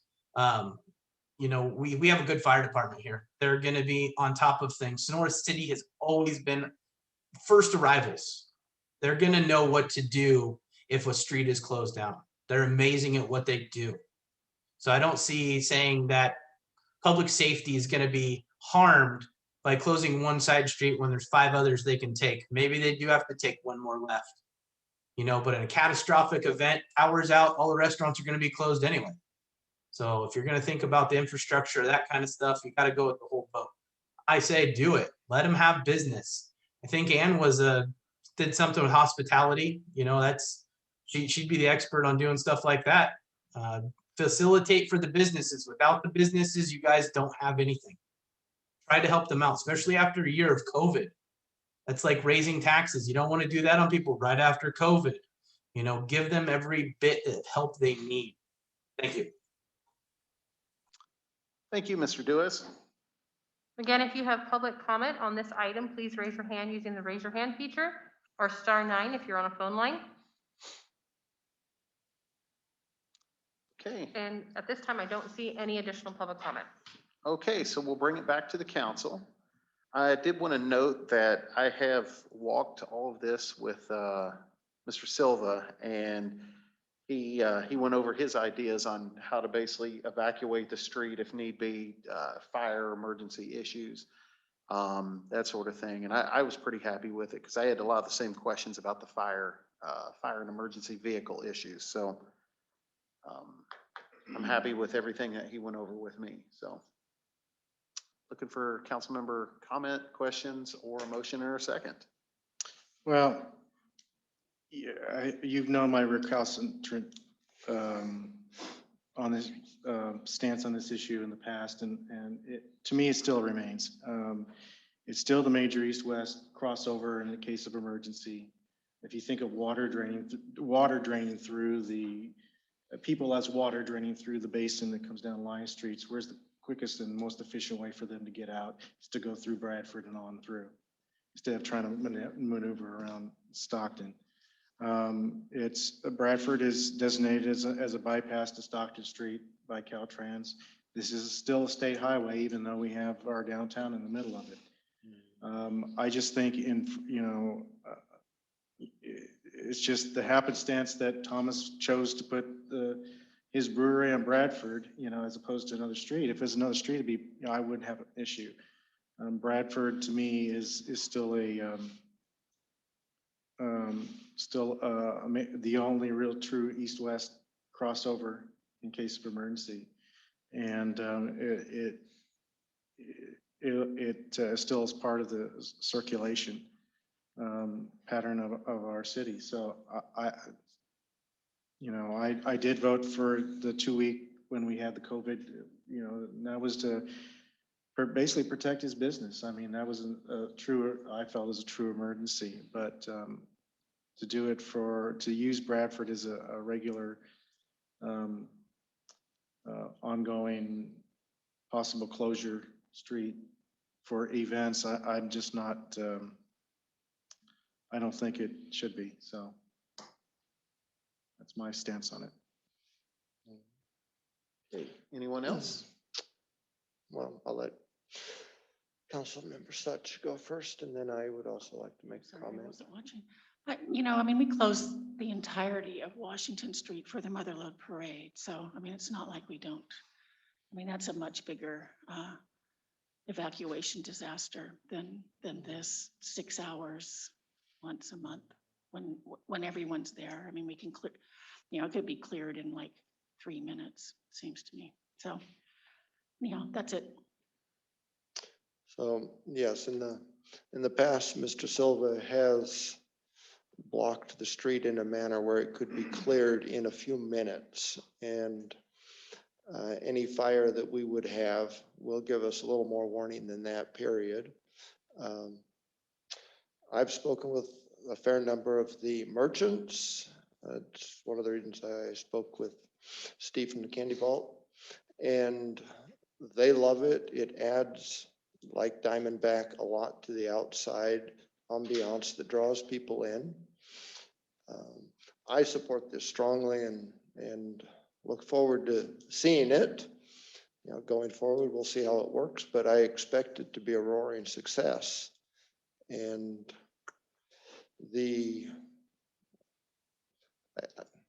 I'm pretty aware of fire and how it works. I'm probably going to be fighting fires again this summer. but I think this is perfectly manageable in the time frames we're looking at for being able to clear the road and open it up and allow traffic to go through. I mean, right now, I often take Bradford. It's difficult to cross Washington Street most of the time unless somebody is crossing on the crosswalk. So it's not an open thoroughfare unless somebody is directing traffic anyway. So anyway, I support it and look forward to any other opinions. Councilmember Sagestrom. Well, it's 7 nights.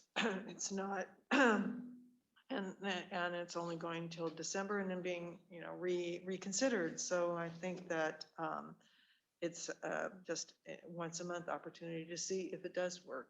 And it is 1 block. So it'll be interesting to see, I mean, I think it will generate a lot of coherence and energy, and I hope business for the merchants that are around the music and the festivities there. So I'm for it. Okay. Anyone else? Yes, I'm looking for a motion and a second. I misplaced my other piece of paper, but I will move to approve item. There it is. Thank you, Jody. I move to approve authorizing the closure of Bradford Street from Washington to Green Street and the possession and consumption of beer and wine from 3 p.m. to 9 p.m. on June 12, July 10, August 14, September 11, October 9, November 13, December 11, 2021 during the Sonora Chamber of Commerce's second Saturday art night. I'll second that. Okay, motion by Mayor Pro Tem Plummer, second by Councilmember Such. Roll call vote, please. Mayor Hawkins, Aye. Mayor Pro Tem Plummer, Aye. Councilmember Garaventa, No. Councilmember Sagerstrom, Aye. and Councilmember Such. Aye. Okay, passes 4-1. We've been sitting here since about 4 o'clock, so I'm gonna ask for a short 5-minute break and we will be back at 7.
Okay, we will be calling the meeting back from the, sorry, it was a 7-minute break, but it was well needed, I promise.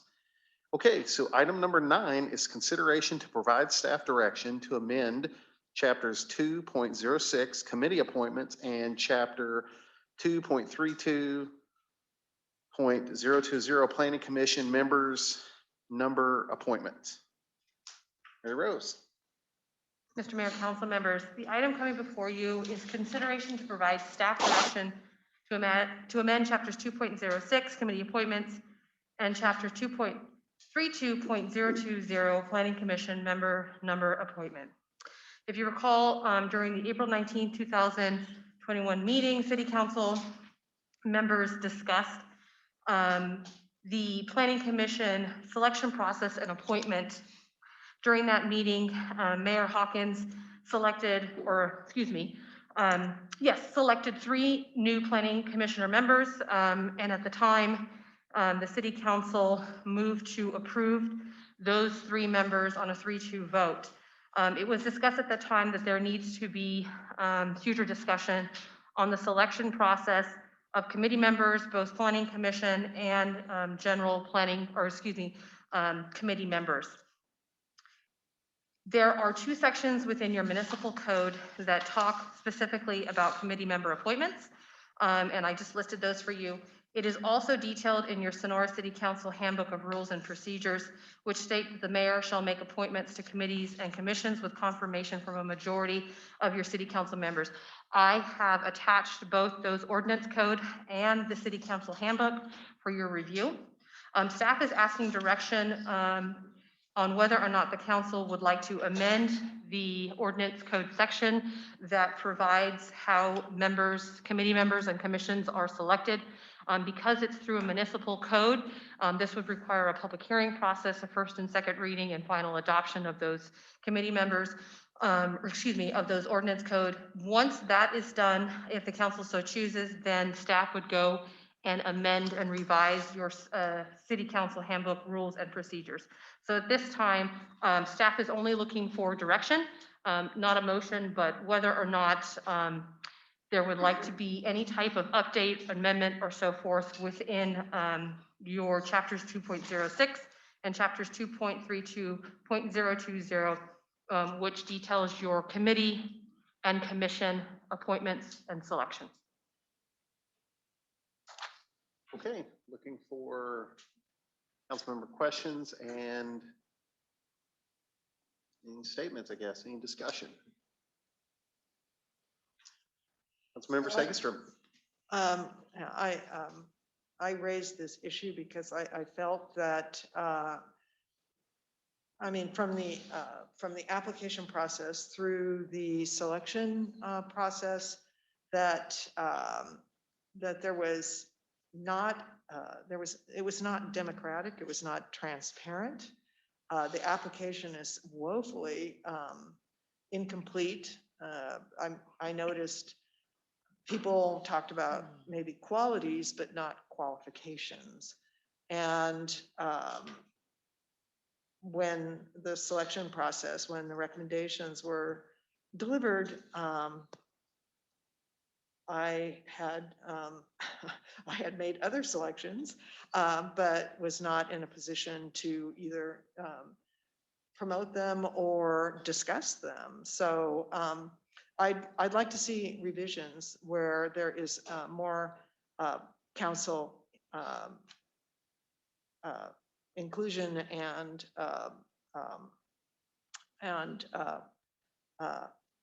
what's the word I'm looking for?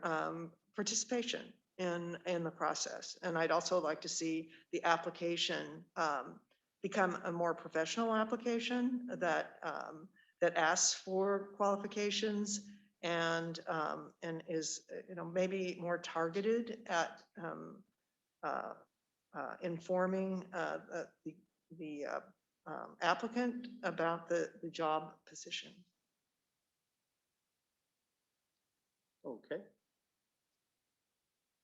Anyone else? I have just 2 questions. One will be for our city administrator, and that is, do you know offhand how long this particular procedure has been part of our handbook and operating procedure? Just roughly, So it appears through our ordinance code that those chapters were adopted in part in 1997. The handbook was adopted in 2006. However, I can't tell you how far those, Right. went Okay, back. that's why I was looking for an approximate, just because I didn't know. This is nothing new. And then the other is for our esteemed city council. And that is, do you have off the top of your head any idea how many or a percentage of the cities where the mayors have this type of discretion? Are we an anomaly? Of all the cities that we represent, probably 2/3 of them use this method. The other third will have one other council member participate in the interview process. So that would be like the 2/3, 1/3 break. So this is a pretty normal way of doing business for a small city. It's more normal than not. Yes. Okay. Thank you very much.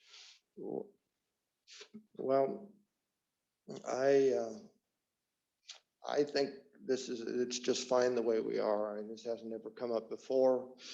And it's one of the few tiny perks of being mayor. When you're mayor, I'm sure you're welcome to change that, and you will have. Believe me, I will. And good for you. Anybody should who be a in a perk. position I of think it power should who be gives it a up process. voluntarily is to be admired, and that's good. Anyway, so I support just remaining as we are and following normal historical precedent. Councilmember Such? I just, with all due respect, Council White, that's not a very really relevant survey, just the cities that you represent. If you look around the state, at least a lot of cities are now going from mayor-appointed commissions and committees to a more democratic process. And I don't think a perk is appropriate. Well, Sorry. Yeah, it's probably the wrong term of art. It's a rotating position that is largely ceremonial. It's not an elected position. It is largely ceremonial.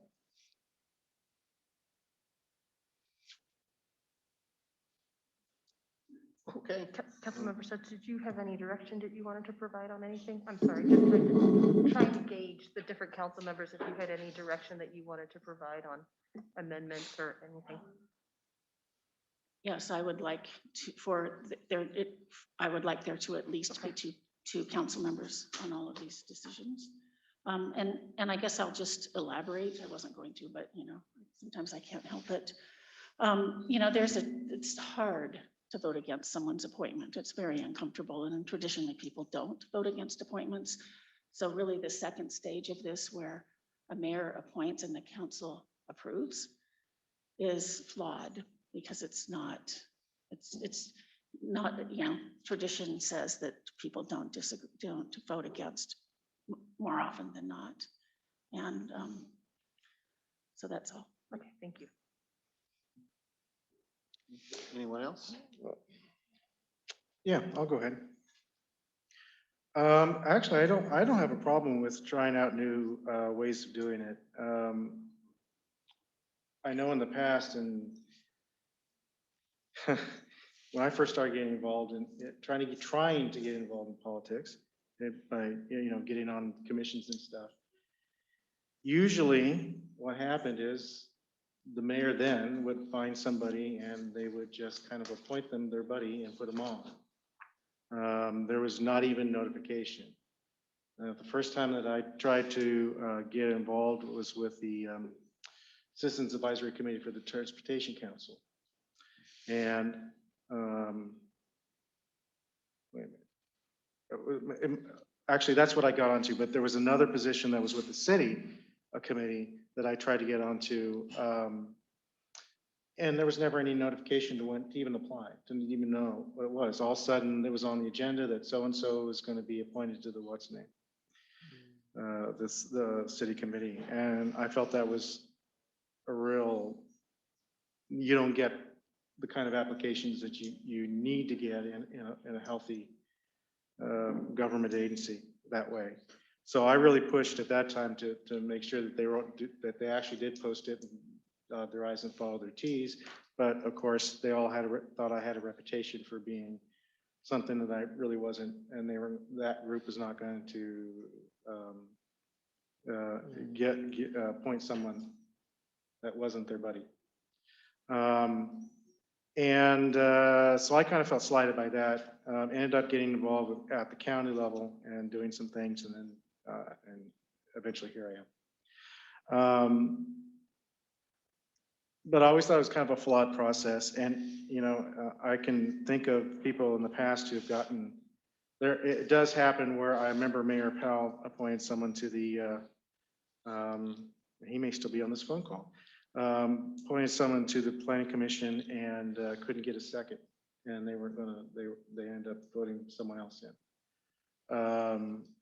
So that it does happen.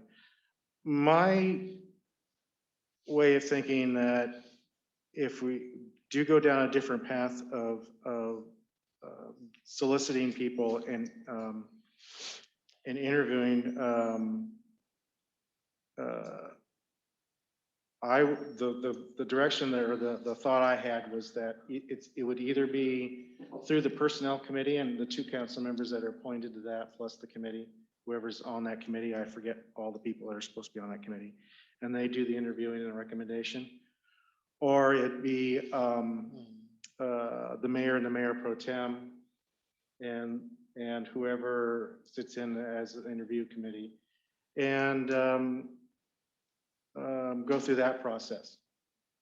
The reason why I think it should be the mayor pro tem, as opposed to just picking random council members, is that those 2 will be the even though it's largely ceremonial, they're going to be making a lot of the decisions on who's on each committee, assignments and all that stuff, and it just seems logical to me anyway, as people move through.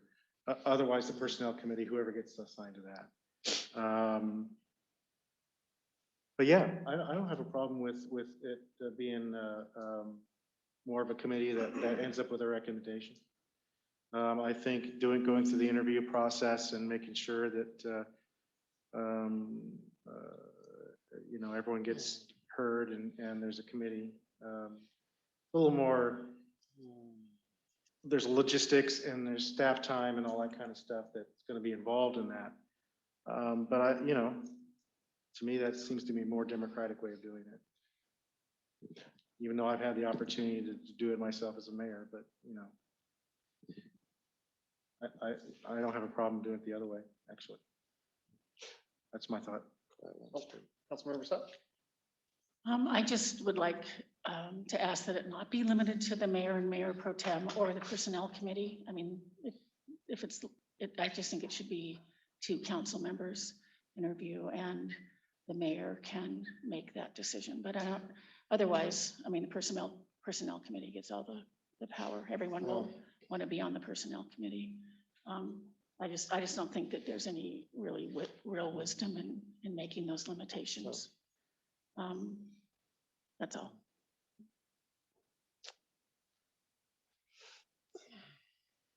I appreciate your arguments and the depth of your thinking, and normally would find it myself loath to disagree with you at all. But when you were mayor, this never came up. When Connie was mayor, this never came up. My gripe with this is that it seems to be directed against Mayor Hawkins personally and not against the system. It wasn't until something came up where we had a 3-2 vote that this came up. And like I say, it doesn't feel that this is just, we want good governance. It's, we don't care for Mayor Hawkins type of choices. And I find that troubling.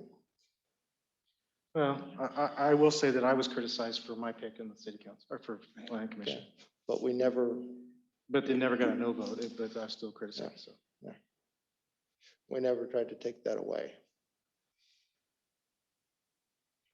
Mr. Hawkins? Oh, I'm sorry. This didn't happen. I think what happened with the last planning commission vote was that a flaw in our system was revealed. It's nothing against Mayor Hawkins. And Jim is right. He was criticized for the way he did it. And then, Jim was given one planning commissioner appointment. Matt was given 3. So it was 3 times the bad system. It's nothing about, it's just that a flaw was revealed in the system, not anything personal against Mayor Hawkins. No, I just wanted to reiterate that it was the process and not the person. And that was an unfair allegation. Now, to be fair, and some of the public saw this, some didn't. The way things were handled last time, honestly, you came at me pretty hard, and I don't think you meant to. And it's unfortunate that you and I weren't able to communicate more. But I think that's kind of what happened, at least from what I can see. So I'll throw that out there because it's what happened, and I think a lot of people were really surprised. But one thing, I guess going back to this, I'll make the comment. I mean, the council's going to do what the council's going to do. But I want to make a couple things very clear.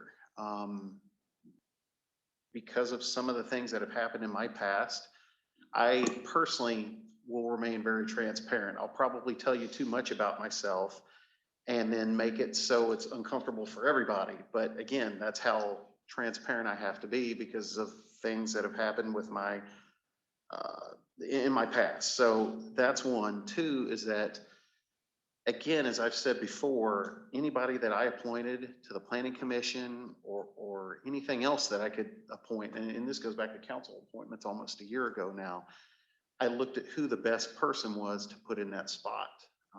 We have the first or maybe second woman that's ever been on the planning commission. And I'm not for sure, but I know she's the youngest. I'm very proud of that fact. We have, an Octarian that is on there that has done more for the elderly, has done more for minorities, who I believe is also a member of the Tuolumne Band of Cherokee Indians. There is a Tuolumne Band of Cherokee Indians in our county. And then the other one is a local business owner that I know that has done more for the poor. And I'm not going to go into the details because he doesn't want me to talk about it, but it's a fact that he's done more for the poor than probably what all of us have done combined through his business. So that's the scope I look at things. I don't look at things that I've got a buddy. I mean, Jim, you and I both know that you're exactly right on prior councils. Not only would they have not put you in a spot, they wouldn't have put me either. That's why I had to run and I had to help open the doors for other people. Even Connie Williams made that comment because, again, we got ran over going on 12 years ago now. So, I believe the current system, it does have its flaws, but it also has its good points. The planning or the gentleman that ran for planning commission at the time years ago with Mayor Powell, when she had appointed him, he would have never even got the chance to get up and say, hey, I'd like to be on the planning commission. There wouldn't have been a chance. It wouldn't have been a cold day in hell, quite frankly, that he could have even got his name out there. He would have been quashed. Do I think they probably should have went along with what Mayor Powell's appointment should have been? I absolutely do, because I from what I know he doesn't like me, but from what I understand, he's a pretty decent gentleman. So, so yeah, this system has flaws like every single system will. And those who want to pervert a system will find a way to pervert it. So again, I'm not for changing it, but I am for more communication with council members. Again, as I had said before, I did not want to violate the Brown Act. That's why I talked to Councilmember Such. Yeah, that one person. Yeah. Because again, I'm not going to break the law. It is what it is. I'm not going to do that. But the simple fact is, if Ann felt like I alienate her, I do apologize because, quite frankly, I think she's extremely knowledgeable and a good council member. So but I do want the public to know that, like, I look at the way, for me, I look at the way people are qualified. I look at way they are with their lives. And, I believe I appointed 3 solid people. So that's all I really have. Is that muddy enough? Yeah. So right now I have 3 members that are seeking to make amendments to these chapters. However, they differ on what the scope of that would look like. So still kind of looking for direction on if we want me to bring back an ordinance. And then with this, do we ask for public comment on this one? Oh, yeah. Okay, just making sure. Whoa. Jimi Hendrix experience. Yeah, so, yeah, my way of thinking, there's obviously needs to be 2 council members on that committee. I think there needs to be staff on that committee. Be just like a regular interview process, like I know Mary Rose and I went through the interview process for the at-large person for the Transportation Council recently. I'm thinking something along those lines where it's a couple of council members, it's a couple of members of staff, doesn't necessarily have to be city staff, it could be borrow someone from the county. Depending on the whatever it is, it doesn't have to be. So the executive director of TCTC was definitely on that interview process. Huh? The executive director. Was on that process, yeah. So I would. But I'm saying for this process, I'm not, there can be someone from an outside agency if that's deemed okay with everybody. But at least one member of our staff and just do an interview process and kind of score and come up with the best subject. That's where my way of thinking is. Well, should we end up going down this path, then I would most want to support and see something in the direction of Councilmember Garaventa's suggestions that it be the mayor and the mayor pro tem, the current leadership that the city council has elected. And I still think tradition is a pretty good avenue, but it may not be available. Oh, Councilmember Sarge, I apologize. I'm not sure that I think it's appropriate that staff is on this. I think it should be kept at the council level, and it should be 2 council members that are not designated by title. But I mean, it should be the mayor and then one other council member. And reviewing processes is always a good idea. And one more thing I just want to say is that I think along with this is there should be very clear policies and procedures written about how one interviews and so that it's done in a more professional manner than often is the case if you don't have those policies. I have a question for you, Councilmember Such, and that is, I'm trying to grasp why staff shouldn't be involved. They're normally the people who know most about the issues at hand, and very often the people involved. Why would they not be involved? I think it gives them too much power. I think it should stay this sort of stuff. I think the mayor's appointments to committees should stay with the mayor, not be informed by staff. And I think appointments to commissions should also stay within the preview of the council.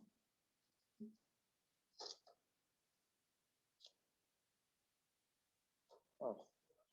I'm gonna have to dwell on that a little bit, because first it seemed like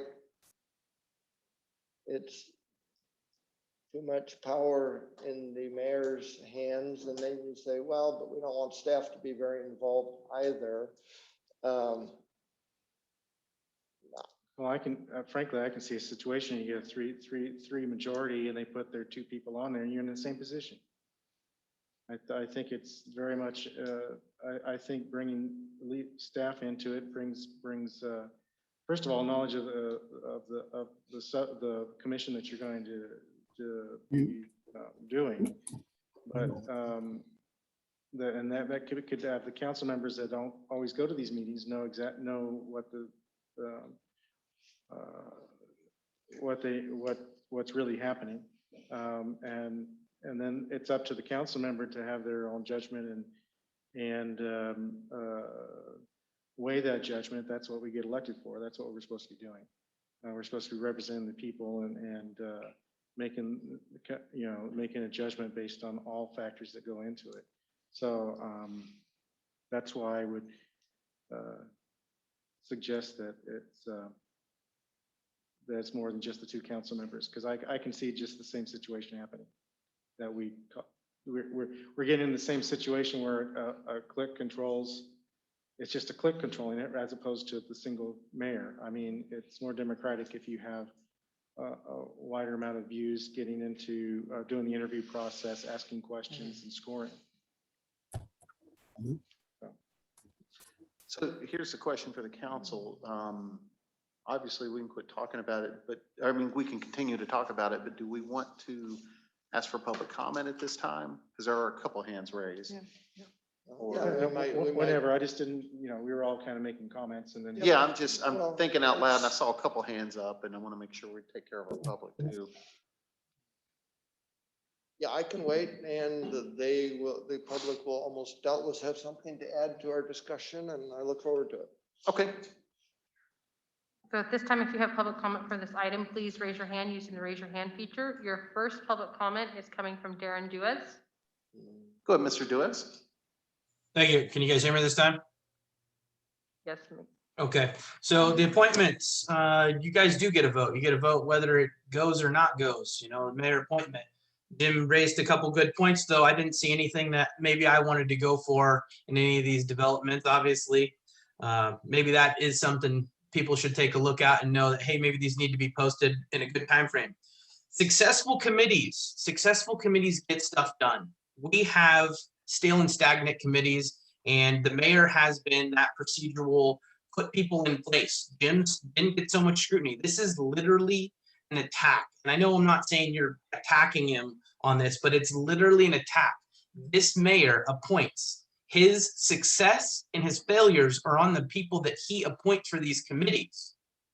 We voted for him. You all represent us, yet we're trying to, I didn't like how that goes, so we're going to change the procedure. That's not exactly good. You guys get your vote. You vote no, you vote yes. You guys can sit down and discuss it any way you want. The committees, okay, what committee was it for? Planning. Okay, are these people good qualified people? That's a very good question. Maybe we should have some good qualified people in there. But in the reality of things, if Matt's appointing people and you guys are questioning him, why didn't you do it for any of the other mayors that have been in the past? It's literally looks like an attack to me. It's not something that just goes. Power is an illusion. He put 3 people in charge, 2 people in charge, 1 person in charge, 1 person on a committee to work with other people. These people are not in charge. They're doing their due diligence on a committee. I am his appointee for the Social Equity Committee. That gets me absolutely crazy. My application went in. You all sat around and chose your applicants, and he chose me. That's gracious. Thank you. I appreciate being appointed for that. But you're saying that because any one of you, and I don't want to pick one of you out, can sit in and say, hey, Matt, you can't choose Darren to be on that committee because I don't like that. Where's that justification for me? Where's that you work for me kind of mentality where I want to be on some type of committee like this maybe, and you think that, oh no, he's got a mouth, he asks real good questions, I'm not going to give him the opportunity. That's the kind of thing that I see that this right now is, that's what I see it's going on right now. You guys are delegating to him that he can't choose somebody for a committee. That'd be me. That is directly related to me. It feels like a full-blown attack on me as well. That is some BS. Again, his success or his failures lie on his appointments. You guys get a vote on it. If you don't vote for it, great. If you do, great. It shouldn't be an attack on Matt. Thank you. Thank you, Mr. Duez. Your next, excuse me, your next public comment is from Thad Waterbury. Go ahead, Mr. Waterbury. Hi, can you hear me? Yes. Okay. Yes, I watched by Zoom the last meeting where the recommendation and appointment for 3 planners or to the Planning Commission. And I was really taken aback that that all of the applicants weren't interviewed. We didn't know how many. As it turns out, I've learned that there were 9 applicants. Only 4 of them were talked to. So I think that the process is flawed. It's not an attack on Mayor Hawkins. It's the process that needs to be opened up and more transparent. Let's take a look at it. That's my comment. Thank you. Thank you. Your next public comment is from the last 4 digits, 1626. Okay, go ahead. Hello? We can hear you. Okay. David Peters again. Hey, just an aside, you might try thinking about the Board of Supervisors room for your meetings over there, and remember that the Brown Acts, the other portions of it still apply, even though you're meeting over the internet. So anyway, I agree with Councilperson Segerstrom. I think that the more the appointments need to be reviewed, not only, and I'm not sure how the replacement of the city council members that leave. I understand Mr. Garaventi's leaving. I don't know how that's accomplished, but the more input you have from the city council, the better, because, you know, if it's just everybody accused like Trump of being a dictator. Well, you know, there is an element in there that you got to watch out for, and that's that he appoints everybody and everybody falls in line with what his political views are. I think that basically, in my own personal opinion, Mr. Mayor Hawkins and his pals in the marijuana industry run the city, because you know that anything that comes up and open to be appointed, that they're going to be in agreement with his philosophies, mainly of which is pro-marijuana. So, you know, I think there should be more input. The people who are afraid of more input are afraid of diversity, and we're not supposed to be afraid of diversity from what I understand. So if you want more, especially political diversity, there ought to be a little bit of that.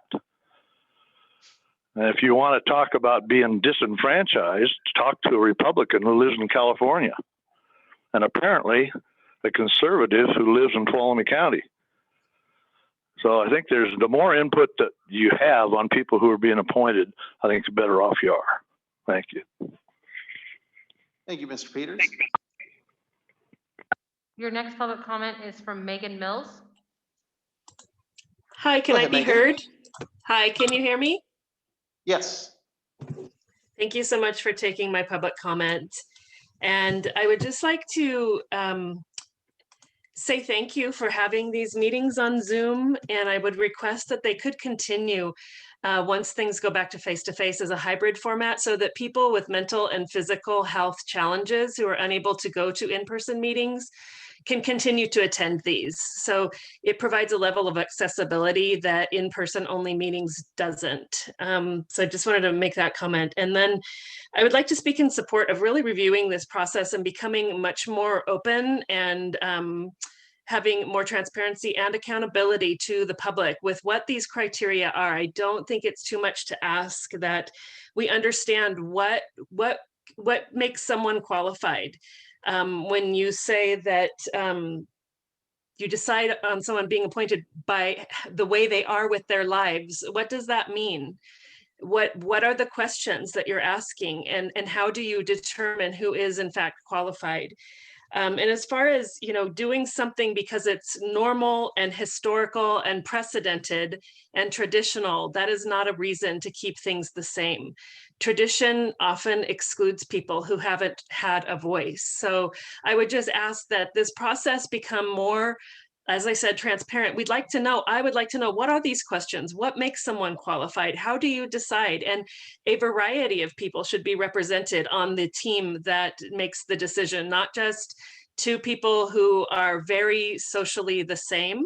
It should be from a variety of the community to be able to have input and make these decisions. Thank you for taking my comment. Thank you. Oh, I did want to note real quick, Ms. Mills, that I did receive your email and thank you for sending it. Thank you so much. And it's Ms. Oh, sorry. Thank you.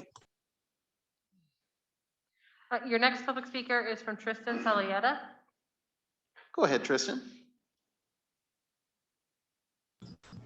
Megan just took all the wind from my sails.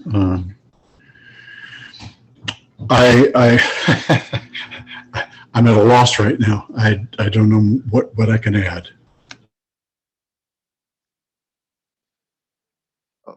Okay, well, thank you. Your next public speaker is from Karen Wood. Go ahead, Karen. Hello, I just would like to thank you for allowing comments on this.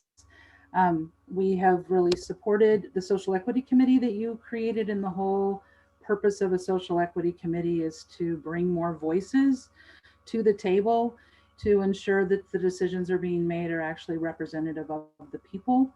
And so I see the changes to this process. I think the reason it's come up now is because people are starting to talk about how do we bring more voices to the table? How do we broaden the stage? And so I think that looking at creating a process similar to the one that Megan emailed you that took into account all the voices in our community and makes it inclusive and collaborative and transparent. And it's really important that it be accountable. And so I just strongly support us looking at how to change this process through a social equity lens so that we can ensure there is more diversity in decision making and that we don't just do things the way we've always done them, because there's a lot of things we've done in this country that we did for a long time and they needed to be changed. And so I think creating a more democratic process, as 3 of the council members have stated, is important because we are a democracy. And so I just strongly support looking at changing this process to be more inclusive. Thank you. Thank you. Your next public speaker is from Beta or Beta. Hi, yeah. Go ahead. Hi. Yeah, it's Beta. Thank you. And thank you for taking my comment. And I also want to speak in support of being transparent in the selection of committee members. And as some of the previous speakers have stated, it's important to recognize the need to broaden our horizons. Just because things have been done in a certain way for a period of time doesn't mean it was always the best way. Lots of things have been done in a certain way, and they were not the best way to do it. Mayor Hawkins, I appreciate the fact that you are transparent and scrupulous, but can we say that about all future mayors, not including Mr. Plummer, of course, but I'm just, do we know that? Can we count on that? I don't think we can. I think it's important that we review the processes. I don't believe that anybody is attacking anybody in particular, but I do think that it is important that we make this appointment to committees as transparent and democratic as possible. Thank you very much for taking my comments. Thank you. Your next public speaker is from Mercedes Toon. Oh, go ahead, Mercedes. Thank you. Thank you. So I just like to say that I review a number of processes and protocols from different cities regarding this topic, some small cities and some large cities. And what I found, the differences I found are related to diversity, equity, and transparency, meaning that some cities have more democratic processes than others. Some cities have more authoritarian processes. So I really hope that Sonora can move towards that transparency and democracy and things to be in the open. In my professional my professional life, my professional experience working internationally, I can say that most of the protocols I know for interviews state clear criteria, meaning that they have consistent questions that are documented and can be reviewed by teams, not by one person. I believe that Mayor Hawkins is really transparent, and I have observed that you listen to people, and I value that very much, Matt. However, this is public service. You all are in the eye of everyone. So I believe that transparency, clear criteria, and recommendations, not by one person, but by a team, is necessary. Thank you. Thank you, Mercedes. Your next public speaker is from Pablo Lopez. Go ahead, Pablo. Cool, thank you. So I want to prelude by saying that I think Mayor Hawkins makes a really strong effort to hear different views, and this is not an attack on him.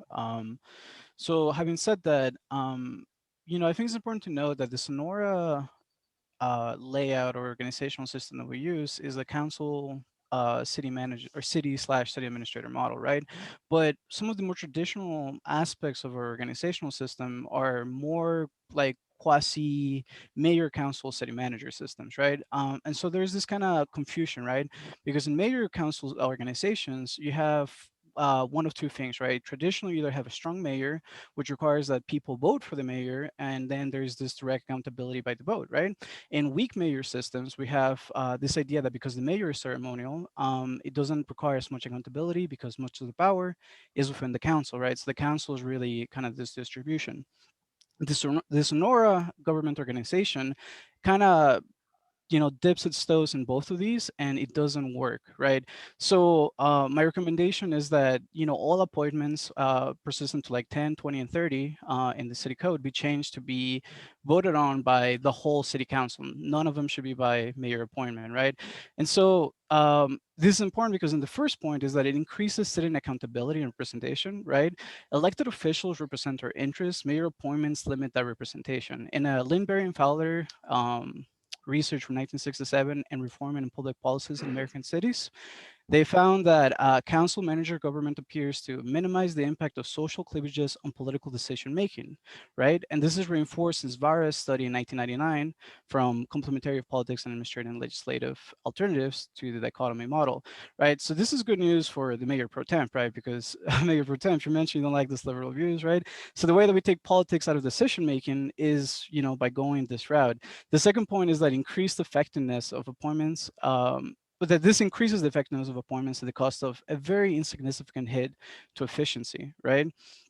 Council members have a unique knowledge base and interests. All of you guys are well-read, are educated, have really good, backgrounds, and it's important to use that. Appointments should start broad with larger pools of talent and eventually shrink to the best candidates, right? In a Journal of Public Administration Research Theory from Jay Moon and Peter De Leon from 2001, it shows that council 30 manager seconds. municipality was more likely to promote reinvention practices than was a mayor council administrator municipality, right? There's a reason why those are not as effective and not as often used. And then the last point is that it creates more transparent choices and increases public trust and confidence, right? By giving us a clear criteria for consideration, we can trust in you. It kind of increases, our idea of what past opportunities went by. So please adopt the system. Thank you. Thank you, Mr. Lopez.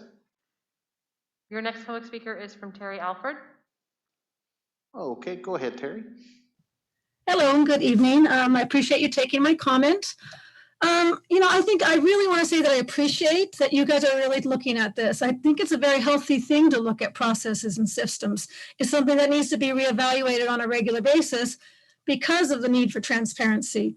I know I have been on many interview committees and I've been interviewed many times, and I know it's always been with a team. There's always been an interview committee, and there's always been consistent interview questions. So I knew when I was interviewing that the person ahead of me had the same interview questions as the person behind me was going to have. And I think that that creates equity and that creates transparency and it creates trust for the applicants.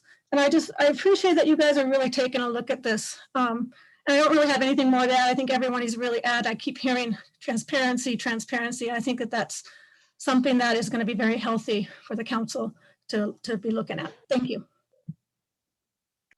Thank you. At this time, if you have any additional public comments for this item, please raise your hand.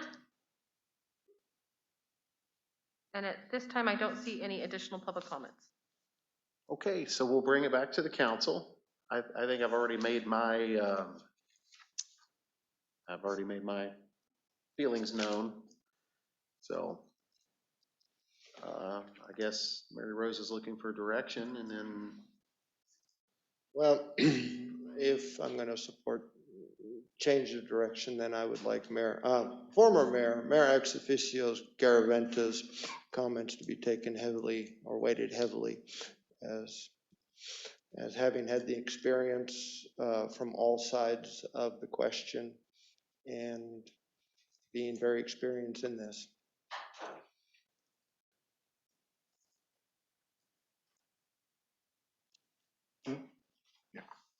So did you get, yeah, and you've got pretty much what my comments are, so. Yes. 2 council members, at least one staff, a team recommending, as Mercedes said, a team recommending somebody. That's my thoughts. Colette was first. No, you had your hand up first. Well, I would just say an application overhaul.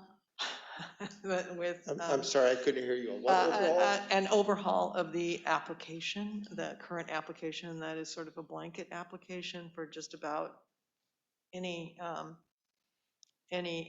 access to city appointments or positions. I think it needs to be a little bit more critical in its approach and its questions. Specifically, it doesn't really. I'd have to go back and look at it again, but I think that it doesn't really ask for qualifications. I mean, it asks what you think you can contribute kind of to the programs, but city planners, that's a pretty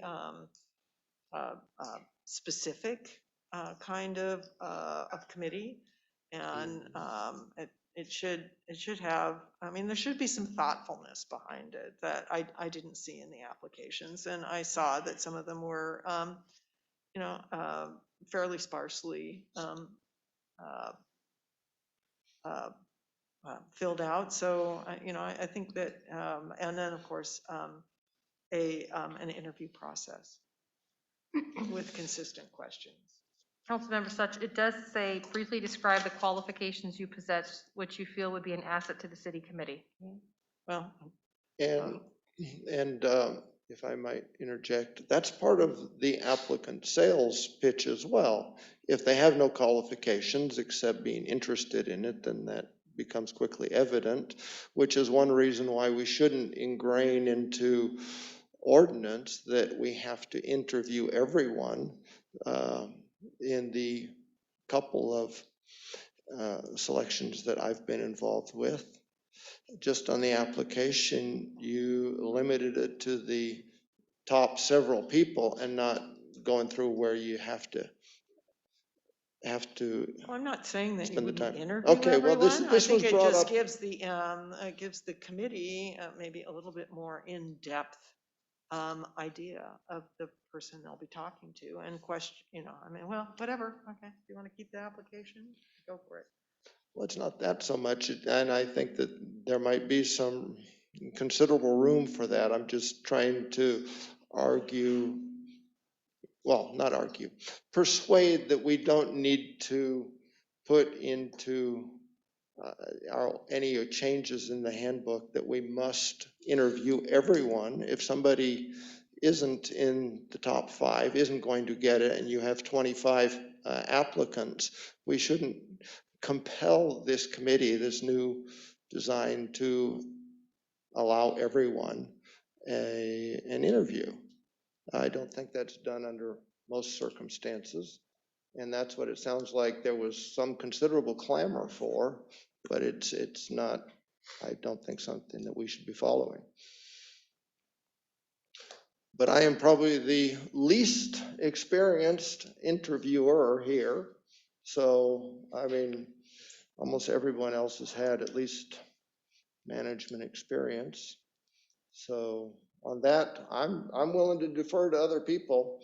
I just don't think that we should put that into any permanent changes that we must do it.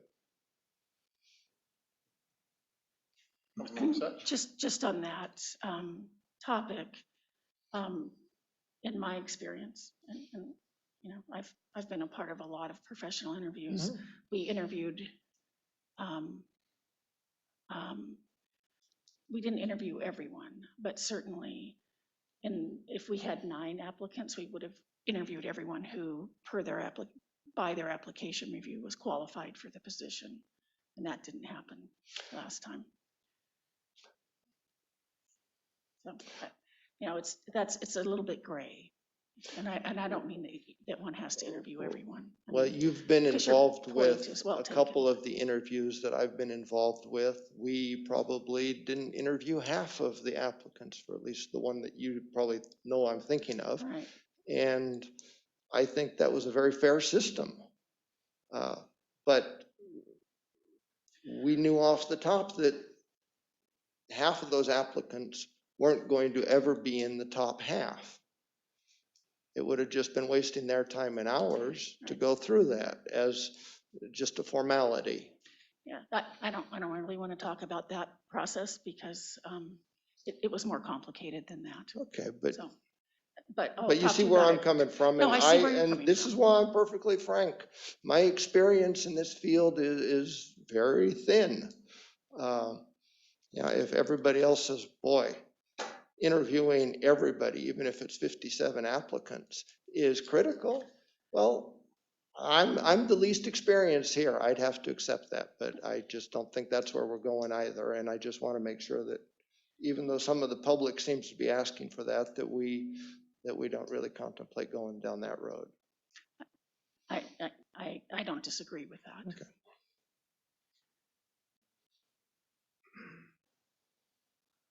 Okay. Anyone else?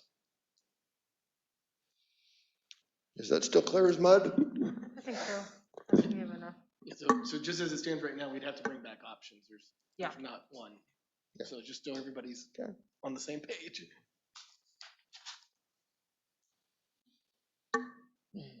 May I ask a question just about this Yeah, process no, of the no. next city council meeting?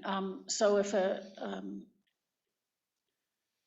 if an idea was not brought up tonight, does that mean it can't be brought up at the next meeting or added to it? So if council wants options brought back, that means I wouldn't necessarily be bringing back an ordinance because the ordinance will. So it would be bringing back an item, giving different options to be able to craft an ordinance by staff.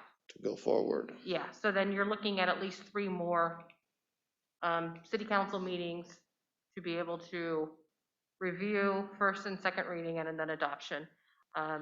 We would not be able to bring something back by June 7th. We've got a full meeting on June 7th as well. So you're looking at probably the first meeting, something would come back would be that second meeting in June. Right, but when you bring something that you've crafted from this conversation tonight, can we add to that? Yeah. We can't, okay. Yes, perfect. we will definitely do that because we're going to be providing options to be able to look at a draft. This was more or less just to gauge to see if there was enough consensus to move forward with something. Thank you. Mm-hmm. Okay. And that's all for, okay. Matt, may I just say one more thing? Yes. And I just want to tell you that your committee appointments, I thought, were very thoughtful. And I appreciated. No. I appreciated how you did committee appointments. Thank you. So just wanted to say that. Thank you. I found that in my notes. Oh, thank you. Okay, so we have the monthly reports, and then Communications here, item number 14, which is consideration to approve a letter of support for the Apple Valley Meadowbrook Shaded Fuel Break Project and authorize the mayor to sign it. So this item actually came to us from the Highway 108 Fire Safe Council. They were asking for a letter of support of their Apple Valley Meadowbrook Shaded Fuel Project.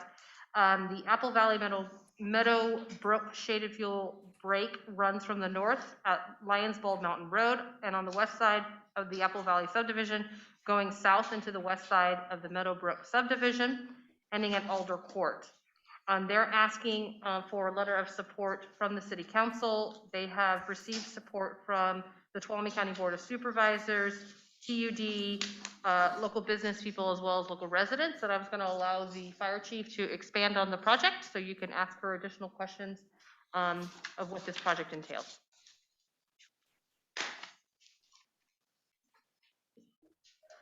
So I'd be happy to answer any questions, but I would just say I am in favor of any project in the city or near the city that is going to reduce the fuel load for fire season. So the Fire Safe Council is a great organization in the city. Actually, they meet at the fire station before COVID hit. We're hoping to get those meetings back up and running June 15th, but we'll see. But they look throughout the county to find areas that they could use as projects, and you have to have buy-in, obviously, from private property, where public lands meet that.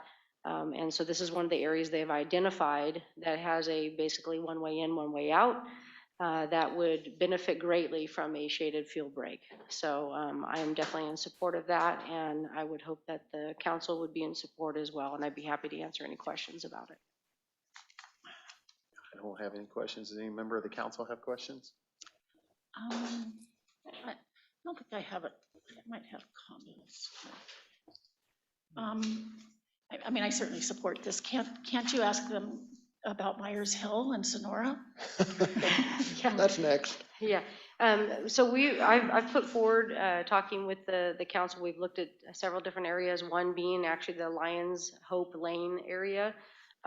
We also have several homes, that's a one way in, one way out, trying to identify those and see if we could get funding for those. That is all private property, and that's number and of homeowners that we would have contact. The time frame that they had to put in for this project wasn't going to take as many property owners. So, but they're definitely on my radar to try to find projects within the city to get for grant funding and move forward with. Yeah. I just have one more question. They reference Oregon and Washington in this article a lot, and the white oak, and just sort of suggesting trees that are less prone to fire and don't support fire. And if I think of the oaks in our community, it's black oak, blue oak, live oak. I can't. Valley oak, maybe? I don't know. I'm not an arborist when it comes to that, but they all burn. So if some don't burn more than others, then I would definitely encourage people to plant more fire-resistant vegetation around their properties. Right. But this is definitely going to clear out the underbrush. It's going to give firefighters an opportunity, if the fire does start in that area, to get in and get a handle on it before it takes off and it doesn't get into the crown fields. Yeah, I can't imagine voting against this. I mean, this is just wise. Needed. David Schweitzer, who is asking that we support this, send this letter of support, is on the line with us, as well as he's raising her hand. If you have any questions for him as well. Well, I already enthusiastically support it. It's one of the best things that we can do for fire prevention and helping that, but I'd love to hear from him. This is the best time for him to talk. Yeah. Yep. Okay. Yeah, let's go ahead and have him talk, please. Go ahead. David, go ahead. And this is David Schweitzer, correct? You muted him, Jody. You lowered his hand and he kept being muted. Oh. Yes, I believe so.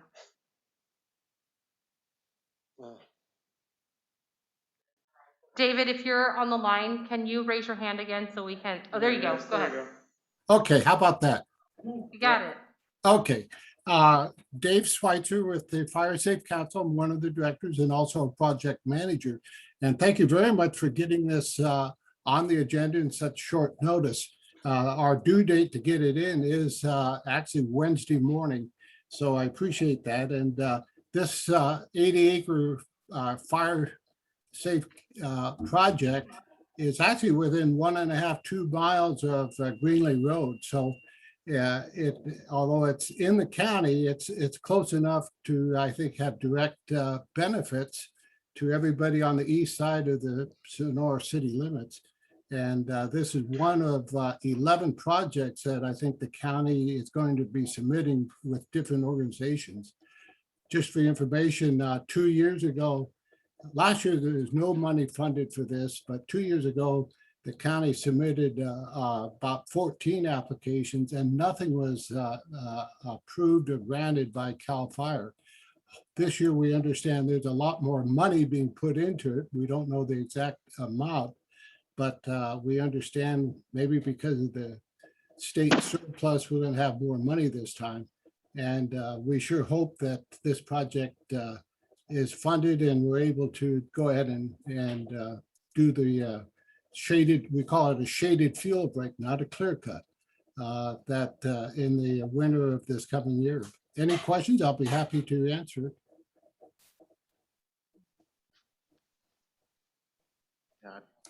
So David, when you talk about a shaded fuel break, how far up from the ground do you go to before you get to vegetation on a tree? We go up at least 10 feet, 12 feet, kind of almost depends as how tall the field person is with his pole saw out there. We also remove the bushes and dead material and remove small trees that are under 10 inches. It definitely reduces the crown fires and reduces the intensity of the fire. And the big plus, of course, is that if there is a fire, the aerial attack, the retardants are able to come down through the vegetation and actually slow down the spread of grass fire too. Great. This is sponsored, supported by CAL FIRE, of course, and just about everybody that I've talked to in the county. Sounds great. Hope we can work with you at some point in the near future to get another one near us. I also had a question. Hi, David. Mark Plummer here. Yes, Mark. I was wondering what type of spacing are you looking for your trees and then breaks between canopy, or it doesn't go enough that you're going to try and separate those canopy contacts? Good question. The break, it depends on the intensity of the vegetation, really. Brush and dead material is going to be removed, and we don't remove anything that's not is more than 35 feet away. So again, it's not a clear cut, but the small trees would be taken down and identify that normally as 10 inches at DBH would be removed.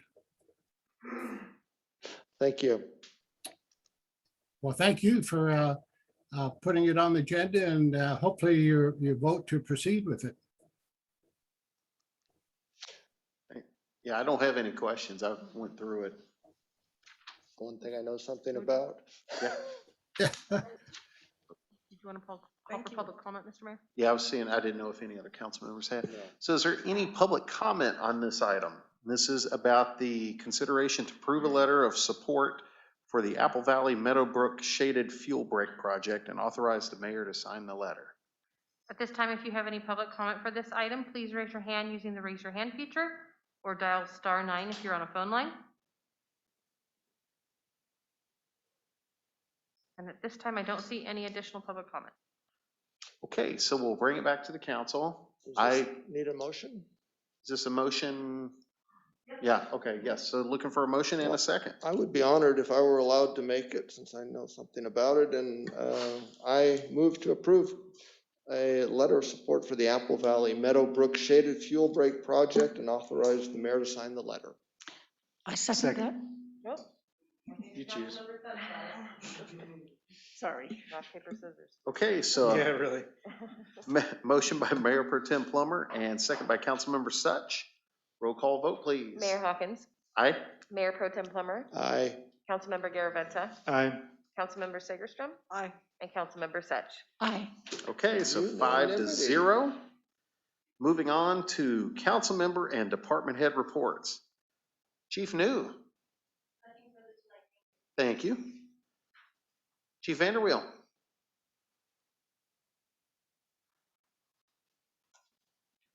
Thank you, Mr. Mayor. I know everyone's tired. It's been a long day, but I feel you. I think it's important to mention that last week, May 9th through 15th was Peace Officer Memorial Week. We didn't get to have a local service, but actually for the last 2 years, we haven't been able to have a local service or ceremony, but I wanted to bring it up anyway, just keep it on everybody's minds. If you count the 234 qualified COVID deaths, they're calling it the deadliest year in law enforcement for line of duty deaths this past year. Already, I think we have 126 for this year, and 2 of those we just experienced locally in California last week. So just wanted to make mention of that. On a brighter note, I don't think it's any secret that for quite some time we've been friends with our local Special Olympics group. Also, activities have been put on hold because of COVID.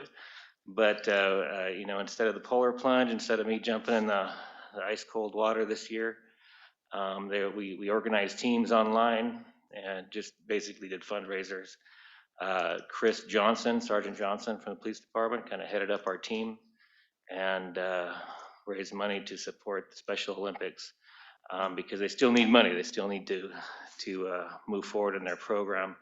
And we came in number 3 as far as top fundraisers in the county for our program. So just want a little shout out to the PD team on that as well. That's all I have. Excellent, thank you. Community Development Director, Rochelle Kellogg.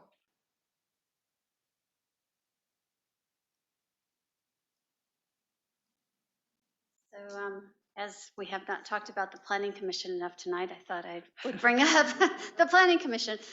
So anyway, I wanted to let you know that we are doing a training for all of our commissioners on May 26th. We're going to have it here at the council chambers for them, get everybody geared up.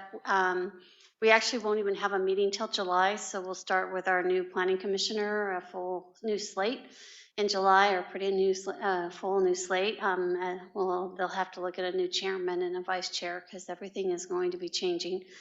So we want to make sure and get them up to speed on city policies and the Brown Act, as well as what to expect. Many of them are going to be very new to this process. They're not going to understand how the process works, and we want to make sure that they feel comfortable in the position. So we'll be explaining to them different types of applications they may see, as well as Jerry's going to talk to them about mapping and what's involved with that. Mary Rose is going to talk to them about city policy. Nubia will do the Brown Act for them. So when they start in July, they should feel very comfortable in what's going to be expected and how the process works. So I think they're very appreciative of this process. So just want to let you guys know that. And also the farmers market started Saturday, and it was there was a lot of people there. Yeah, so it was a rousing success. yeah, it was good. Yeah, a lot of people had very little things left in their booth at the end of the day, so that was good. So anyway, that's I just wanted to let you guys know that. Thank you. Did you have some? Oh, okay. Okay, Finance Director, Mr. Chris Gorski. Okay. City Attorney Doug White. Yeah, so just one thing, report out of Sacramento is today that the governor is going to lift the mask mandate come the 15th of next month. It will be in line with the CDC guidelines with a few exceptions. The delay is in part to allow the people who want to get vaccinated before masks come off to do so. And the governor is currently working with employers and the business community in Sacramento to come up with guidelines to determine who's been vaccinated and who has not, in order to figure out who can be properly unmasked. So pay attention because it will, we're kind of watching those because that has lots of implications. Okay. Mary Rose. Just a couple of things to update. I believe your clerk recorder of the county announced this last week, excuse me, during the Board of Supervisors meeting, but our city residents should have received the ballot for your Measure V. I just want to remind your voters that if you received that ballot to please vote. The ballots are due by June 8th for that special election. Just a reminder for our public, Measure V is a special fire tax parcel. The ability to vote is through the mail, or you can turn it in at the various drop-off locations, or I believe there will be some election centers open on June 8th. So if you would like additional information on what that measure is, we do have a link on our website under the elections area of our website, and it provides an overview of what Measure V is. And then I also wanted to remind the council members that your next meeting on June 7th will be your budget for fiscal year 21-22, and that will be presented as your recommended budget going into 21-22. And you heard a little bit preview of it. We will be talking about a lot about deferred maintenance going into 21-22. So that's all I have. Thank you. Councilmember Sagestrom. I did vote, so, on Measure V. So, yeah, I attended the virtual PG&E town hall about fire safety and precautions, and they're going to be having a number of these. They're a little bit infomercial, but they're worth watching just for, you know, all of the, to update yourself on what PG&E is doing and all of their protocols for weather and alarm and although those were not fall, nobody followed those on Saturday night when the power went out for 3 hours. But they'll be, I'm sure, sharpening things up. So I went to Second Saturday, the first Second Saturday, which looked like a huge success. I saw Mark there and, you know, did a tour up and down the street. It was very busy. I had coffee with Taru and found out about the police department and got to ask him a lot of questions about the police department. I attended the legislative action days for the Cal Cities. You know, important things like our stimulus money is probably 60 days out coming from the feds. They went through a number of the Assembly and Senate bills that are pending that impact cities. Not too many of them were really positive for cities.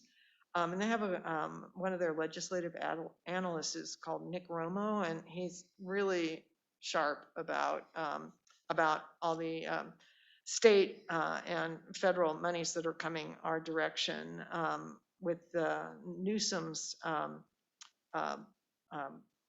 budget, unexpected budget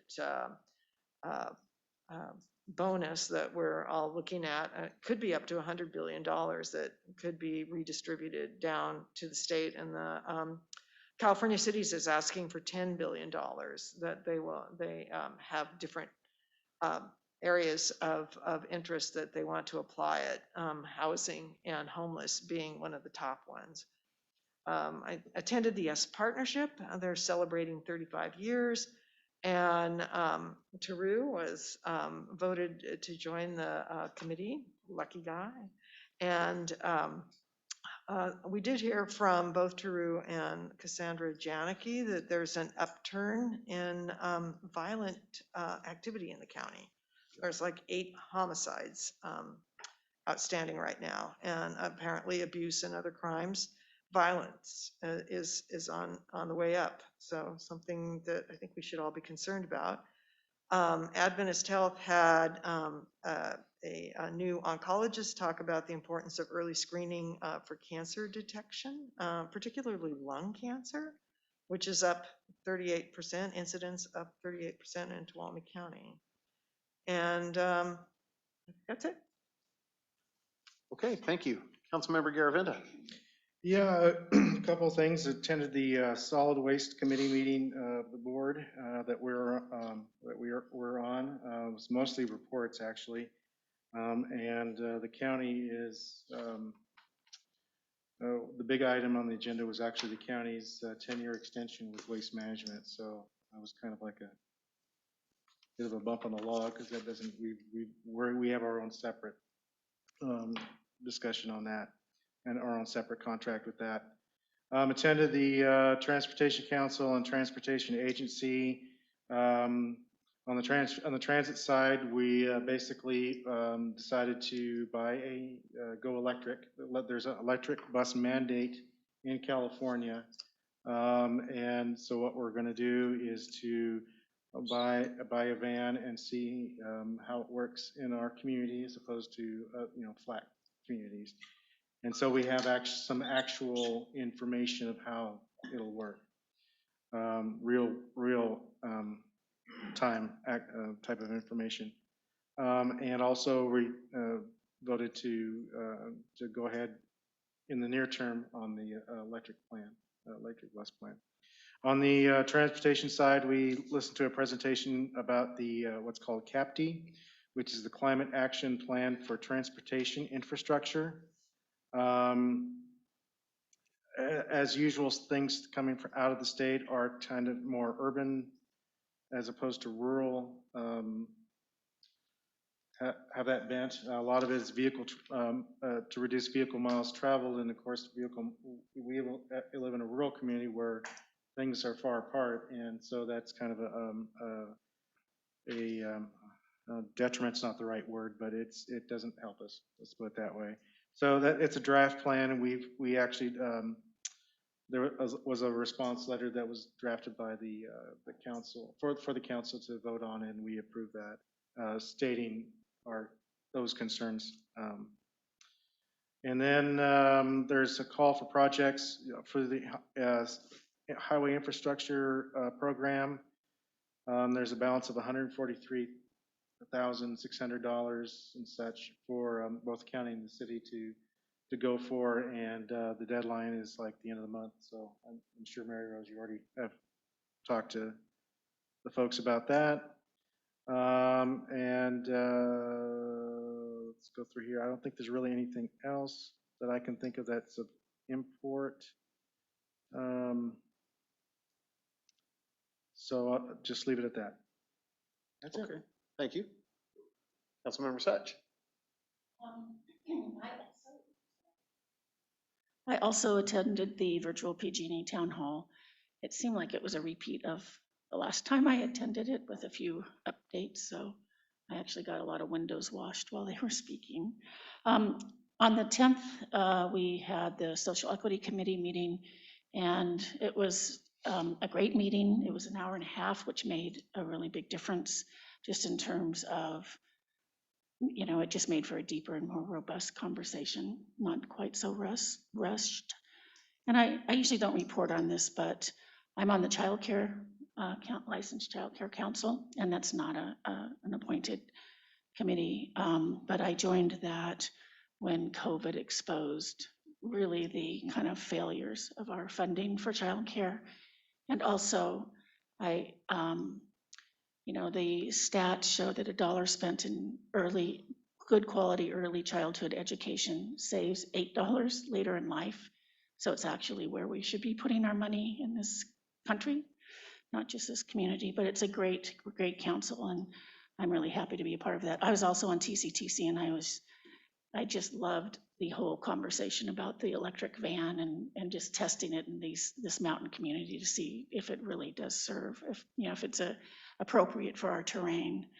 And I attended one of the days of the League of Cities and the legislative action days, and the number of bills. Seems like $1 billion has become the new million. It's like, we keep talking about billions these days. And but anyhow, that's it from me. Thank you. Mr. Mayor Pro Tem. Yeah. Well, I can hardly add to the League of Cities meeting. and gave a beautiful, detailed account of what they were dealing with, and I have nothing more to add. Thank you. Thank you. We had a LAFCO meeting what was that, last Monday? Yeah. And we actually cut our budget by about 10%. Big congratulations to staff. 10% realistically was about $6,000, but still, it's probably the first year since 2010 that that budget has been cut. So I'm very happy to see that. So that's a huge plus. I'm not allowed to give out the name yet, but I met with a group that is wanting to build a public park, like a big one somewhere in the area. And their emphasis is on families, teens, disenfranchised youth, that may basically give them something else to do other than video games or getting into trouble. So, In the city? in the city, maybe the county area, but somewhere in the area here. And, you know, again, the whole idea is public service. So that's another good one. I've been meeting with a lot of neighbors because Ann, you brought up something. It was Ann, you brought up something, or no, True, I'm sorry, about the crime rate and violent crime that seems to be going up in the county, and meeting with a lot of concerned neighbors and our constituents about that. So ways we can look out for one another, ways we can help prevent it, talk about it, that sort of thing. So that's all I have tonight. So we will close the meeting at 8:23.